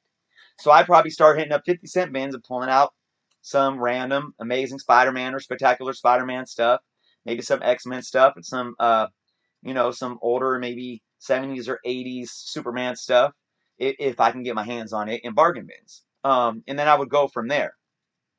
So I hope that kind of like answered your question there. What do you prefer, the cardboard long boxes of comics or the plastic long boxes for comics? Okay, I would absolutely prefer the plastic, but I can't budget them right now. It's a budgeting issue. What are they like? At least $20, 20 to like $30 for a short plastic box. Those crate boxes. So I can't do it. I don't mind the cardboard box. Hey, they're nostalgic. It's old school. What I would like is what I know Don Comic Junkie has a lot, and he made custom ones with the cardboard frames that you can easily pull them in and out of. And what I have right now in my room, besides my unit, my shelf unit that I made myself, and you guys can see that I made cubbies that fit long boxes. This is open space on the top shelf, but these down here are cubbies that specifically fit long boxes. But my short boxes over here that you can't see right now are on plastic shelving units, and they're buckling. And I want to get the metal shelving units that you see a lot of people have that can really hold the weight. But these were so cheap at the time, I just went with them. But I want to hopefully by next year I'll get better the metal units. But as for boxes, I'm good with the cardboard ones for now. I do want to get a few custom ones. Those custom, like graphic ones, like a Spider. I want to get like a Spider-Man one and an X-Men one. They're like $10 usually. Excuse me. Okay, so Gunslinger says he won't give up. Good, definitely keep working at it, man. I know it's tough, but don't let it kill your don't let it kill your love and joy for the hobby and continuing on. Now, okay, do I have any comics signed by my favorite artists? I have a Youngblood #1, I think, signed by Rob Liefeld. I have a lot of Ron Lim autographs. Those are over there. I was gonna try to pull them out, but they're way over there. I have some Spider-Man signed by Ron Lim. I have an Infinity War #1 signed by Ron Lim. Some Silver Surfer signed by Ron Lim. And then I have a couple others. Can't even think off the top of my head. I have a couple Mike Zeck autographs on some 11x7 posters. Funny thing, guys, and let me say this. Funny thing, I've been a big, sports fan. I collected baseball cards, basketball, football cards growing up, even like Marvel and DC cards. Um, and I love, and I would love going to like baseball games, and I would always get there early, bring a glove and a ball, and a Sharpie, right? And you would go down there and you try to get autographs. I have autographs from like growing up in the Bay Area, going to A's games. I actually got a foul ball handed to me by Ricky Henderson. That was awesome. And but I got a lot of Giants autographs through the years, like Matt Williams and Robbie Thompson, Rod Beck, just to name a few off the top of my head. Dave Stewart, Hall of Famer that played for the A's. I got his autograph. Brandon Crawford. Um, so I love getting autographs with sports stuff. Like for basketball, I pulled an autographed Draymond Green card a couple years back out of a pack.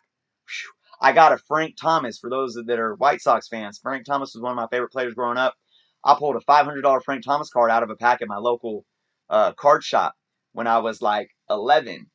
But when it comes to comic books, I actually don't like autographs on my comic books. Tell me I'm weird. It's strange. I know. I don't like it. I don't like it. It irks me. It's weird. Now, I'm not saying that if I had a book and I had a chance to meet Stan Lee, which I never did, and to get him to sign my book, of course I would. Or John Romita. If I had a chance to meet John Romita or Alex Ross, would I want to have them sign a book? Of course. I would probably rather them sign a poster or something and put it in a frame and hang it up, though. Like, I don't know. Maybe it's an aesthetics thing, but I'm not really fond on an autograph being on the cover of my book.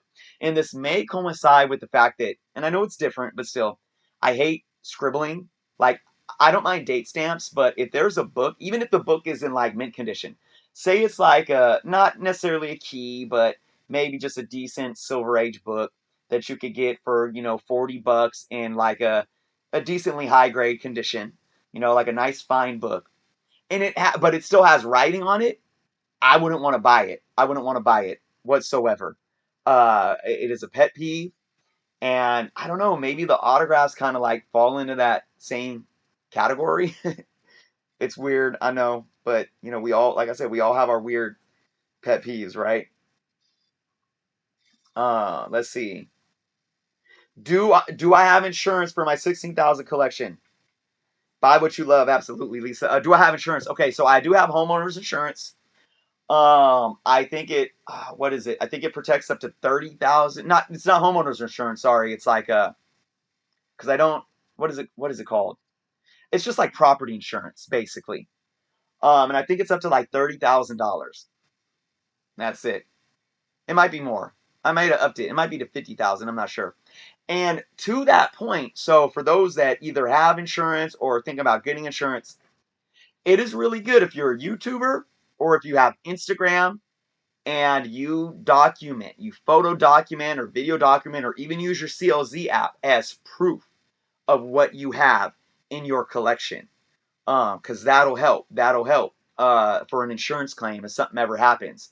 So, like I said, whether it's pictures that you can post, and when you post them on Instagram, they're always there. So even if you delete them out of your phone, if you have the reference, you have your Instagram account. Same with YouTube. I mean, I've shown all my key books and so much on my YouTube that it's all right there to say that yes, I own these. They're worth this much money and so forth. So yeah, I have insurance too because of my studio, my music stuff. I have a good, at least $5,000 worth of probably double that worth of studio equipment. Dennis Eckersley and Mark McGuire. Yep, I would go to. I'm more of a Giants fan, but I enjoyed going to the A's. I was born in Oakland. My stomping grounds were more Oakland than San Francisco, but I would go to a lot of A's games with my parents too, and with my kids, because it's always cheaper. They were always so cheap. And I remember taking my kids, I would get like ticket packets. You'd get like enough tickets to go to like 3 different games for like $40. And they're like front row seats right there. I took my kids to so many games where we were right by the A's bullpen, and when the pitcher would come out warming up, they would toss or hand it. My kid would put his glove over and he'd drop a ball. We got a ball and an autograph from Coco Crisp. A couple of their pitchers that I can't think off the top, and then with a White Sox player. What's his name? Oh, he was an all-star. Francisco Liriano? No, I forget. Ah, shoot. Anyways, there was a White Sox player that got an out, and as he was coming in, tossed the ball to my son. So still have all those balls too. So yeah, good stuff. Good stuff. Hard to find good looking metal shelves, bookcases that don't look like warehouse rejects. Yeah, yeah, I hear you. But these ones, the ones I have, I mean, just that they're buckling kind of drives me nuts. I need more room for my collection. Yes, you do, Don. Man, I know you talked about possibly getting a house in the near future. So I hope that that comes true for you guys. When you can kind of upgrade some space a little bit. I know you live in a townhome. I don't know if you have a garage that you could insulate, especially if you're renting, because I don't think they would landlords would let you do that. But because that's what this is. This is like I wouldn't have I mean, I live in a house and it's a smaller house. It's only 1,200 square feet. I mean, only it's decent. Believe me, it's got 3 bedrooms, but the bedrooms are pretty small and quaint. And with having both kids in their own room, I had to give up my studio for my older kid to be in that room. This was the only place, and I had my books out here in the garage, and it was just like not great conditions. So for me to put these walls up and put a roof ceiling up and carpet it and get this into a room, it really provided me more room and a safer space to store my books. So I hear you, Don. Man, I'm rooting for you to try to figure that out soon. I think you could still push it for a while, though. I do. Let's see. Let's see. Okay, so I talked about the insurance. We talked about shelves. We talked about baseball. Do you think that Comic Con got too much pop culture and got completely away? Okay, Isaac. So if we're specifically talking about San Diego Comic Con, do I think it got too far away from comics? I mean, probably the diehards in us would want to say yes, but I think this is like where we get stuck in our old ways. I think it is healthy that San Diego Comic Con is what it is today. I do. And I say that because we have to understand that things change and things evolve. And we are in an era, with the technological era that we're in, with everything going on, movies and toys and, so many like the video games and all the electronics, all the avenues that we could sell pop culture stuff. I think it's healthy because if we get these kids pulled into an event like San Diego Comic Con, and they're not really focused on the comic books, they could still come out and take what they love about the pop culture and bring it back to comics. And thankfully, up until the shutdown, with all the cons being closed, thankfully, the con market is very healthy. It is very healthy, and I think social media has helped that. I mean, I actually think that cosplay because of social media, has taken off more than ever before. I think cosplay, the cosplay community actually feels welcome. They feel like they have an identity that is not just this kind of subculture that isn't accepted within the grander scheme of things. So I think we can get away with having San Diego Comic Con being this much broader scope of things, because in a weird way, it helps ground the culture. It helps ground the culture in keeping everyone kind of connected, whether that's those that are just diehard comic collectors, or maybe the younger generations that are really into the movies or into toys or into all these other kind of side uh, uh, entertainment pieces that is the culture itself. It's there's a lot of things that could be positives coming from the evolution of San Diego Comic Con, instead of kind of trying to look at the changes as negative. So if that makes sense.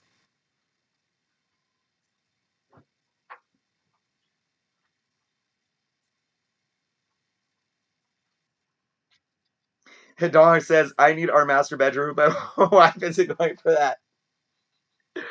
Absolutely. Oh, well, what if so if the master bedroom is bigger than your comic book room, what if you guys just switch so you guys could still have your own bedroom but with less space and more room for the comic books? How about that? I don't know. Maybe she already said no to that too. Yeah, yeah, that's cool. Oh, Don, man, I feel for you, man. I feel for you. I just got some Walking Dead comics, Ray says.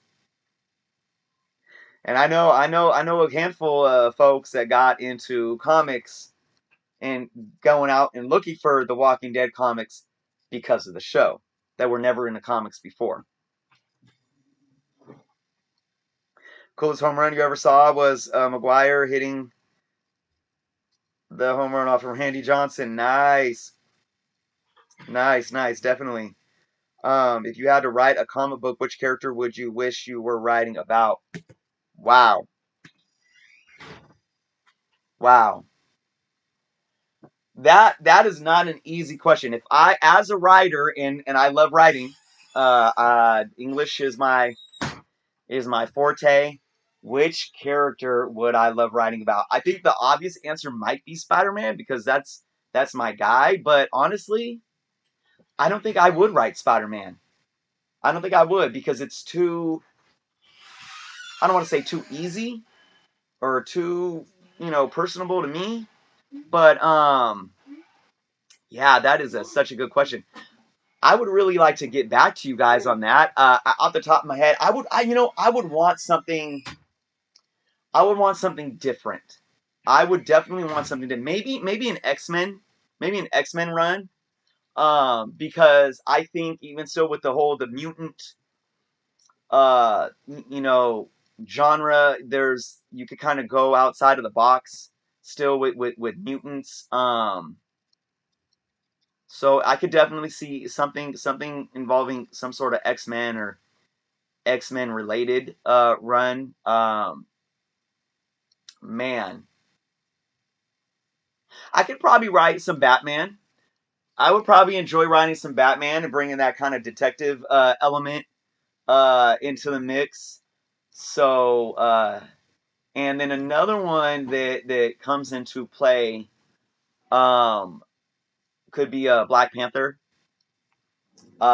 Just because it could have that more kind of the worldly ideals, in the whole context of the continent of Africa, and kind of how just the story range could be. You could bring in a lot of like historical elements to pair with a character like Black Panther, for example, like you know Black Panther finding out something about some kind of African culture from like BC.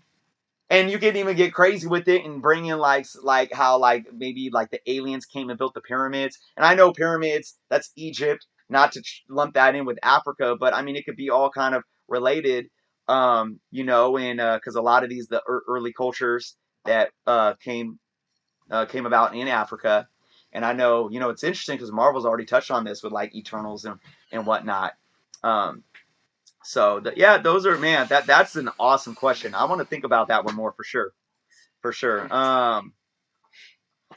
Okay, if you had to write a comic book, okay. My internet is molasses slow. My internet sucks too. She told me to downsize. No, no, no, no, no, man. Oh, Don.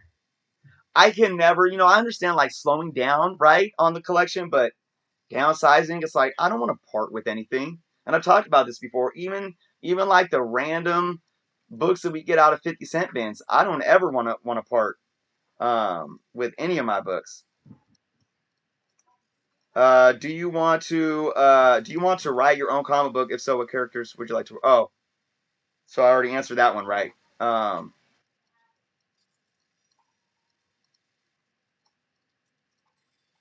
Oh, so Isaac is like you change it up a little. Do you want to write your own comic book? And you know what's interesting? I actually created my own comic books when I was a kid. Um, and created my own characters, and I would like fold paper, put them together, staple them together, and yeah. So that was something I worked on as a kid. I don't know about the whole creating my own characters. It's tough to create new characters, especially within the superhero genre. If I was to create my own characters at this point, it would be on some like non superhero, just good storytelling graphic novel type stuff. You know, kind of like what Image has done and been extremely successful with, for sure. Um, let's see. Let's Key Comics Market Watch. Hey, I appreciate you, man. I appreciate it.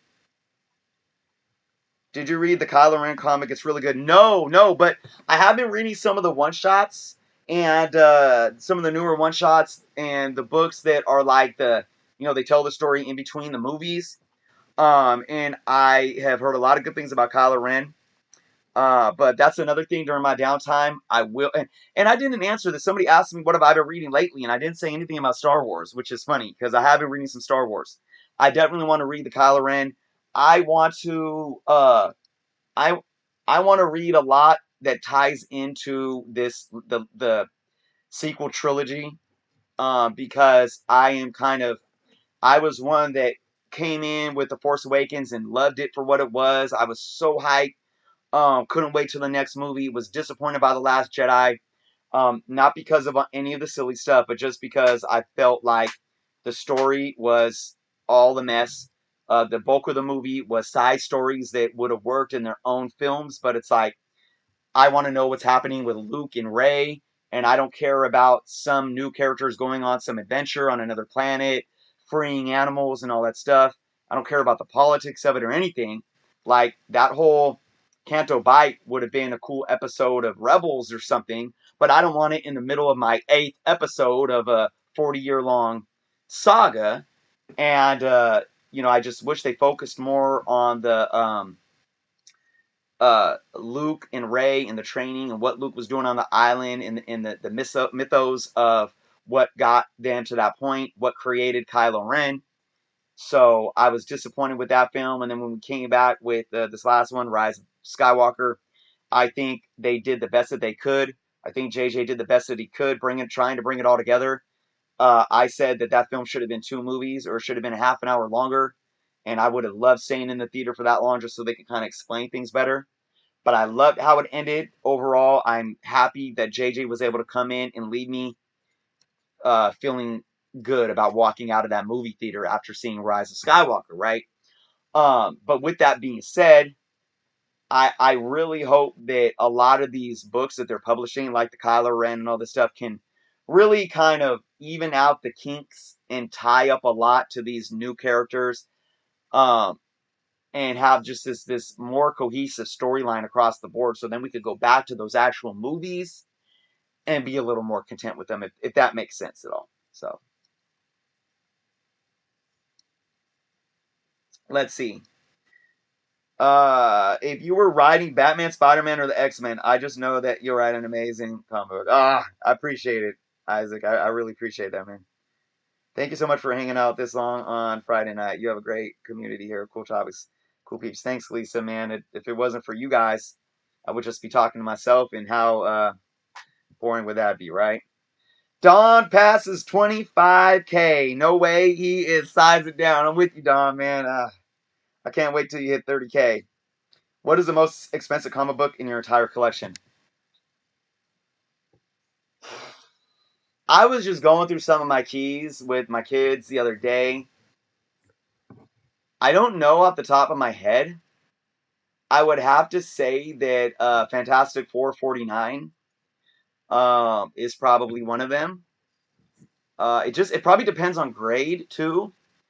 Um, I have a Amazing Spider-Man 31, first appearance of Gwen Stacy, 121, Death of Gwen Stacy.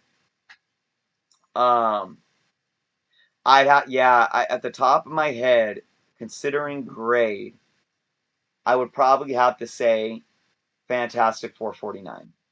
That's probably the most valuable one that I can that I could think of. I have a Hulk 180, but it's only a 4.0, so that's not gonna bring in the big bucks of that book. But that book is gaining steam still. It's rising. Um, so okay. Well, guys, man, it's I plan on this video being about an hour and 15 minutes, and it's ran 2 hours. So if anybody has any last questions, let's take the next 60 seconds. Um, and I'll take maybe 3 more questions before we wrap this up here. So I got one. What is your thoughts on the TV show The Mandalorian? I loved it. I loved it. I can't wait for season 2. Um, here's the thing, and let me try to make this not too long-winded. I am a lover of Star Wars. Okay, I grew up being like 3 or 4 years old, and I've talked about this before. My uncle, who's a big geek to this day, popped me, put me in the in I was at his house, and he popped in the laser disc, of the '80s, laser disc, and I do believe it was Return of the Jedi, the first Star Wars movie I saw, and I was hooked. And I think from then I watched the original and then Empire, because he had all the laser discs. But the first one I remember was Return of the Jedi. Maybe it's just my first memory. Maybe I watched the other ones first. Like I said, I was like 3 or 4. I grew up loving Star Wars. I was still at an age. I was still young enough when coming into adulthood, when the prequels came out, and then being an adult through those. I enjoyed them. I enjoyed them. They have their flaws, but I enjoyed them. They carried on something that I love so much. I have never been one. I think Star Wars fans get so butthurt because they want it to be so specific to what they think Star Wars should be. And I think it hurts the franchise and what it truly is and what it truly could be, because I think a lot of Star Wars fans can't ever be happy with the product because they base so much around the original films, right? People were so mad at the prequels that it forced George Lucas to sell to Disney. And then those same people were probably so mad at what Disney did to Star Wars. And it's like, we can't win, right? So that's why I think we need to take a step back and try to find the good in all of it. So I'm not a hater of any of the films except for The Last Jedi. But even in The Last Jedi, I can pull goodness out of it, right? Um, when it comes to Mandalorian, I thought it was done perfectly. It had a kind of a Firefly vibe, you know, which could be kind of slow, but it works. It doesn't need to always be fast paced, and it had all the essential Star Wars stuff. The plot was there. It was simple, but yet complex enough for us to follow along and enjoy the ride and the arc of the ride. Uh, and I don't have any complaints. I thought that it was perfect for being 8 episodes. Um, I think if they made it longer, it could have got drawn out.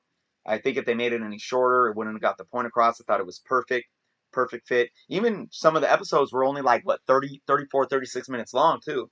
So it worked. I think Jon Favreau, I love Jon Favreau. I really hope that he slides into Kathleen Kennedy's role over the next couple of years and takes control. Because, and I know there's a lot of hate for Kathleen Kennedy. I'm not going to sit here and talk about people being feminazis and having political agendas and all this crap. I'm not going there, regardless of what people believe. But what I do believe is that Kathleen Kennedy never understood Star Wars, and it's that simple. I just don't think she ever understood it, and she was the wrong person. I don't think she's a bad person. I think she thought she was doing her best, but she failed. And I hope to see Jon Favreau take that lead, and I can't wait to see what we have in store for the Mandalorian season 2, and for what else we're gonna be seeing on Disney Plus for Star Wars in the future, and even with some new stories to be told now that we're supposedly done with the Skywalker saga. So,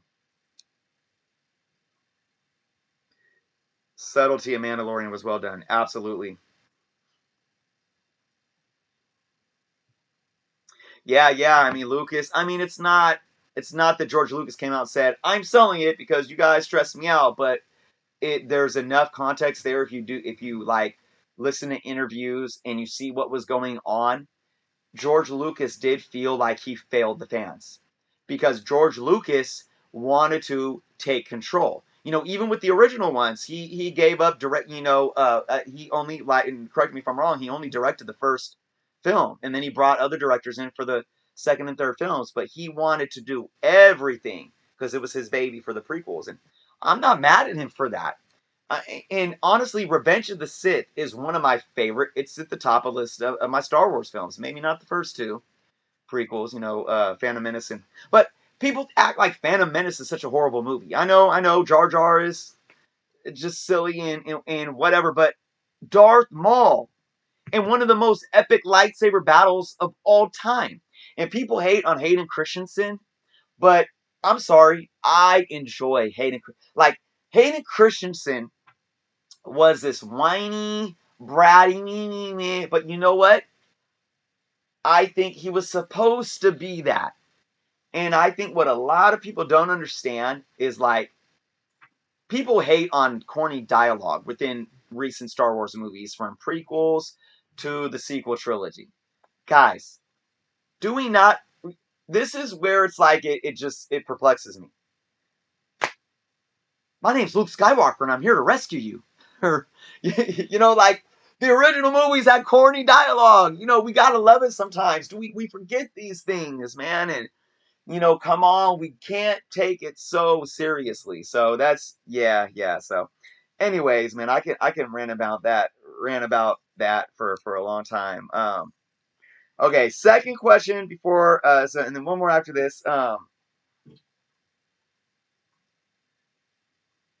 Old school Star Wars, it definitely did. Well, there's actually a few questions here. Are you going to Avengers Campus at Disneyland? Oh my God. Okay, so I hadn't been to Disneyland since I was like 12. I went twice as a kid, and my parents, bless their hearts, because my kids were, at this point in time, what were my kids? 11, 9 and 11. 2017, they were turning 12 and 10, but they were still 9 and 11. We went in like May of 2017. And they brought us, man, because I couldn't, being in school, we couldn't afford to go, and we had a 3-day pass, and we went to Disneyland 2 days and California Adventures 1 day, and I went on Star Tours. I got my Star Tours bank. I don't know if you guys can see it back there. I remember Star Tours as a kid. I got motion sickness. I have an inner ear issue, and like, Star Tours messed me up more than the roller coasters, which is crazy. Because it's not even real. It's simulated, right? But I tried to enjoy it, but I felt like I was going to throw up there for a minute. I love the Star Wars stuff. And ironically, they were building Star Wars Land when we were there. It wasn't there yet. So I really, really hope to go to Disneyland at some point in time. I hope that I can afford it, to see the Avengers Park and the Star Wars land that they have there because I want to. I mean, that's something that's definitely on my bucket list for sure. So, what do I prefer, sci-fi comics or horror comics? Okay, I never, again, as a kid, never really collected horror comics. Now, sci-fi comics, I mean, I guess that could be kind of subjective to what you feel defines sci-fi because we have a lot of sci-fi just that is a part of your superhero genre, right? So I would probably say that overall, definitely sci-fi. Um, I enjoy sci-fi on many levels, even if it's books. Like I've read a lot. J. Edgar Rice, is that his name? That created Tarzan. He's done a lot of futuristic novels that I've read a couple of. Um, so I really love sci-fi in the sense of it always exploring where mankind is going, and I love how, and we can look, I mean, we're in the future now, we're in the 2020, 21st century, and when you look at sci-fi writing of the 20th century and some sci-fi writing in the late 19th century, you can really see that we are kind of we are we have this psychic ability to voyage into the future and see what we are to become. And I'm not saying that we're psychic, but I think we have the power to really kind of understand the path that we are on as a civilization, and we paint that picture. And it's crazy how much has come true. You know, maybe the timing's a little off and whatnot, but so much of what was sci-fi is now reality. And I think that's what I really enjoy about sci-fi. I love being able to envision what the future is going to be like. Um, and one element of that I'll talk about real quick is a lot of our old sci-fi from the 20th century had two elements. One, technology, advanced technology, and two, the way that we lived and looked, where we wore robes. We lived in more basic kind of village type housing, where we were more connected with the earth. Even Star Wars. Even Star Wars, they're dressed out in robes, and there's a lot of ancient cultural appeal to how they lived, even though they had all this advanced technology. And I think that is really apparent to one day when we look at the superficial world around us. It's so temporary, right? Resources are finite, they're temporary. But I think we will be able to cultivate technology while still dressing down our physical material needs. And those two things will blend together. So we'll kind of go back to our roots, um, as societies and as communities, to how we are living, but yet we'll have all this technology at our fingertips. I also like how a lot of technology does talk about like we become psychic, because I think that we do have the power to open our brains, and we may get to that level one day where we're more clairvoyant and we're more like consciously connected, instead of just being or should I say, our consciousness rises to a higher frequency. Now we're getting on a whole other topic, because I could talk about this for days about how our reality, in that everything is energy, right? And we permeate and we exist on a frequency just like a radio does. A radio is a physical entity, right? But you could change the dial of the frequency, and multiple frequencies exist within the same physical space. And I believe that about our brainwaves and our thought patterns and how we can manifest reality, and also dimensional existence of different planes. And when you think of like multiverses or levels of existence, there could be, in the same physical realm, there could be another frequency where a whole different reality is existing right now. So yeah, I can, man. So sci-fi, yeah. Horror, I've never really been big on horror, like the horror genre, like horror films. Um, I besides Freddy Krueger, I really loved Freddy Krueger movies growing up. But I actually just recently, probably over the last 3 or 4 years, I've been buying my Living Vampire run, or Tomb of Dracula run, trying to get into more Blade stuff, and Like I bought the X-Men vampire stuff. So I love vampires though, but vampires can it's such a vampires can have elements of sci-fi, mythical, to horror and all those things. So yeah, I hope that kind of answered the question there. And then before we wrap up, let's just see. Um, Double S, what's going on, man? Let's see what we got. 1984, absolutely, man. All right. Mandalorian reminds me of Kung Fu series from the 70s. Absolutely. Favreau nailed it, definitely.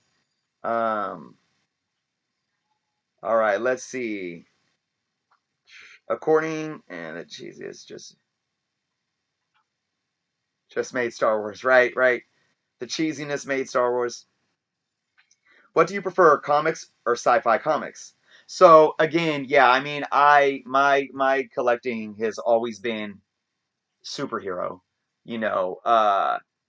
So and I try to get outside of that box.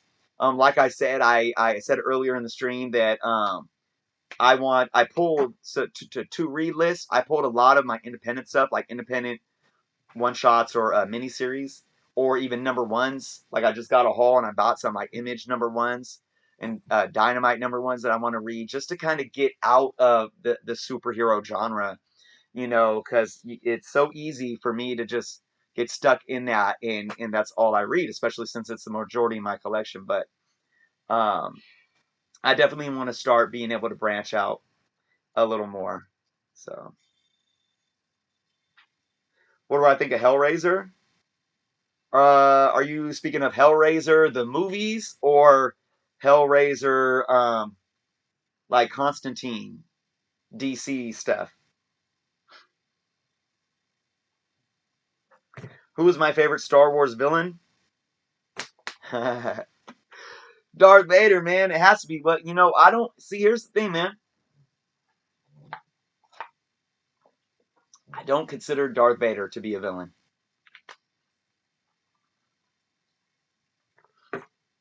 in totality. I don't. He the duality of Anakin Skywalker.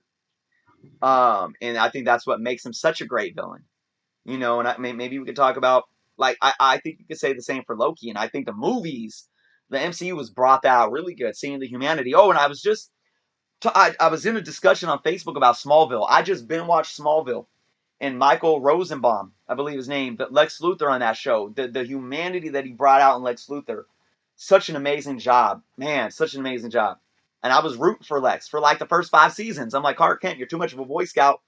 Get your stick out of your butt and kind of let Luthor be this good person that he's striving to be. So I think when you have these characters that have that duality and you can see that, it makes them an even better villain. So Darth Vader, man, I mean, Darth Vader is so iconic. The imagery of Star Wars is so iconic. Uh, you know, and that alone, his suit. I mean, who you got? I mean, you have superheroes in like the Joker, who has the face, probably one of the most iconic villains, or if not the most iconic villain in comic book history, the Joker. Green Goblin or Doc Octopus, Venom, extremely visually iconic. But when you talk about visually iconic, I don't think there's anyone that comes close to Darth Vader. Another visual icon to me that is a Star Wars related that tops almost anything else is the lightsaber. I don't think there's any kind of object that's any more iconic in pop culture than the lightsaber. I mean, it's crazy. But Darth Vader, hands down. I just I don't know what more to say about him. And like I said, talking about the prequels, you could say what you want about Hayden Christensen, but I enjoyed seeing Anakin Skywalker turn into Darth Vader. I think they did a great job. I really do. And like I said, Revenge of the Sith is one of my top favorite Star Wars movies.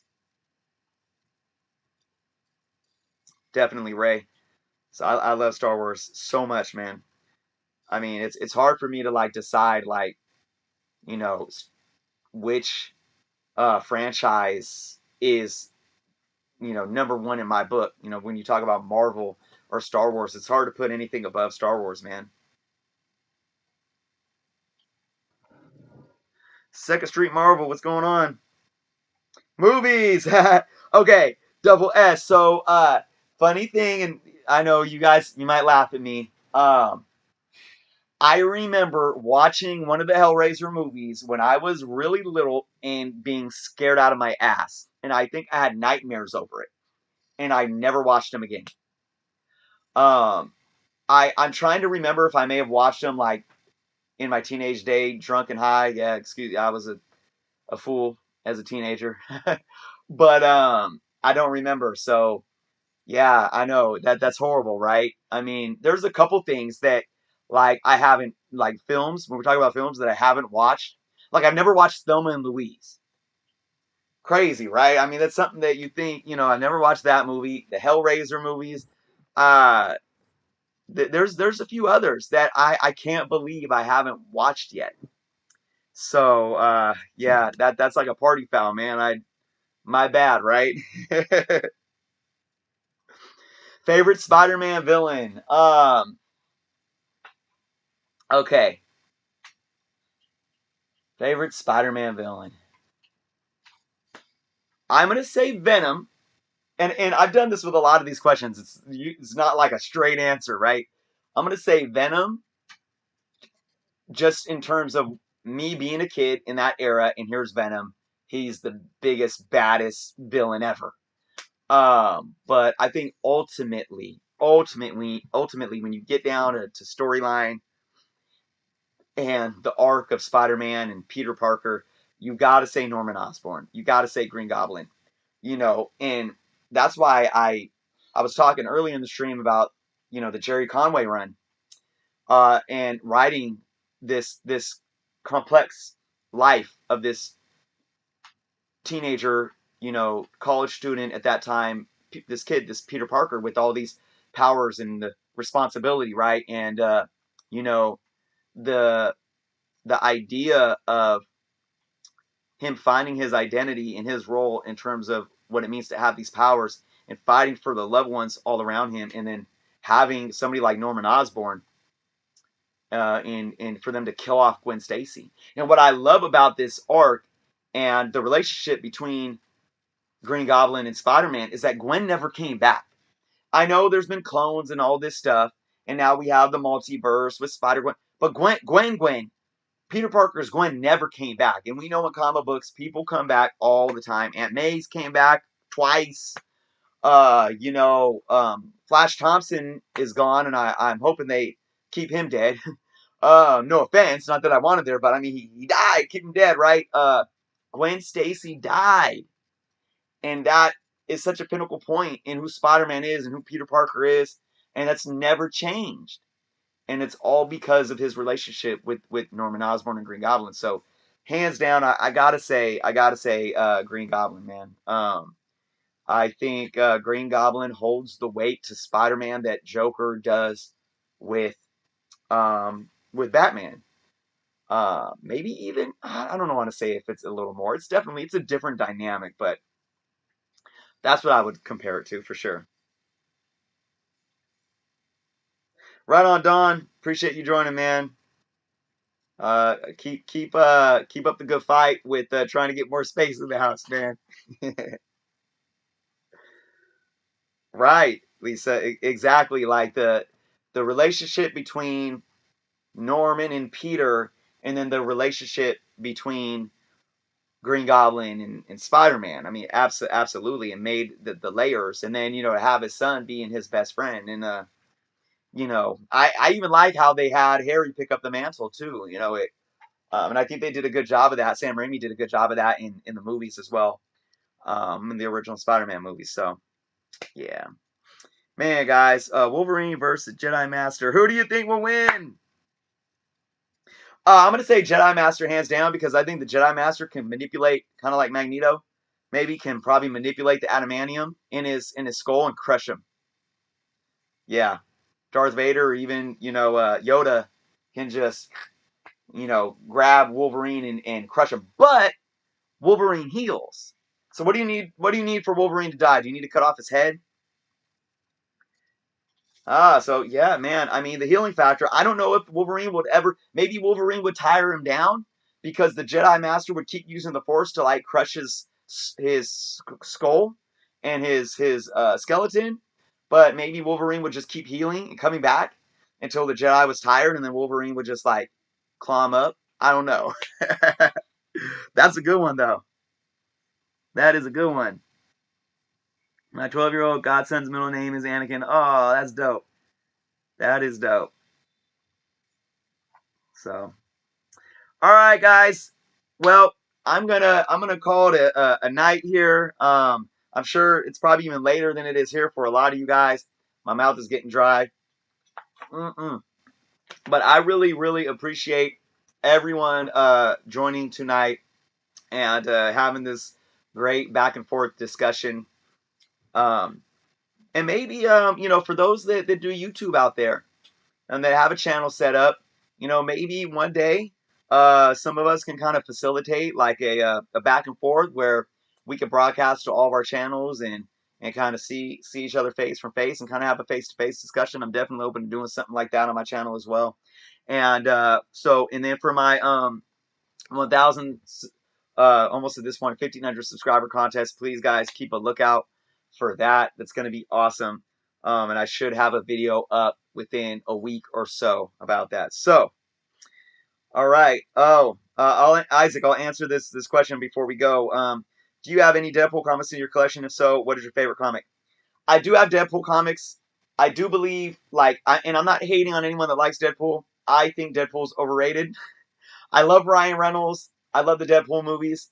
I just never really have been a fan. I would say I have his second appearance, so that's probably the my favorite in my collection because I don't have his first appearance. And most of the Deadpool comics that I own, I've gotten in 50-cent bins. So yeah, I just have never been a huge Deadpool fan, but I love Ryan Reynolds Deadpool on the big screen, absolutely. So Charles, hello from Sweden.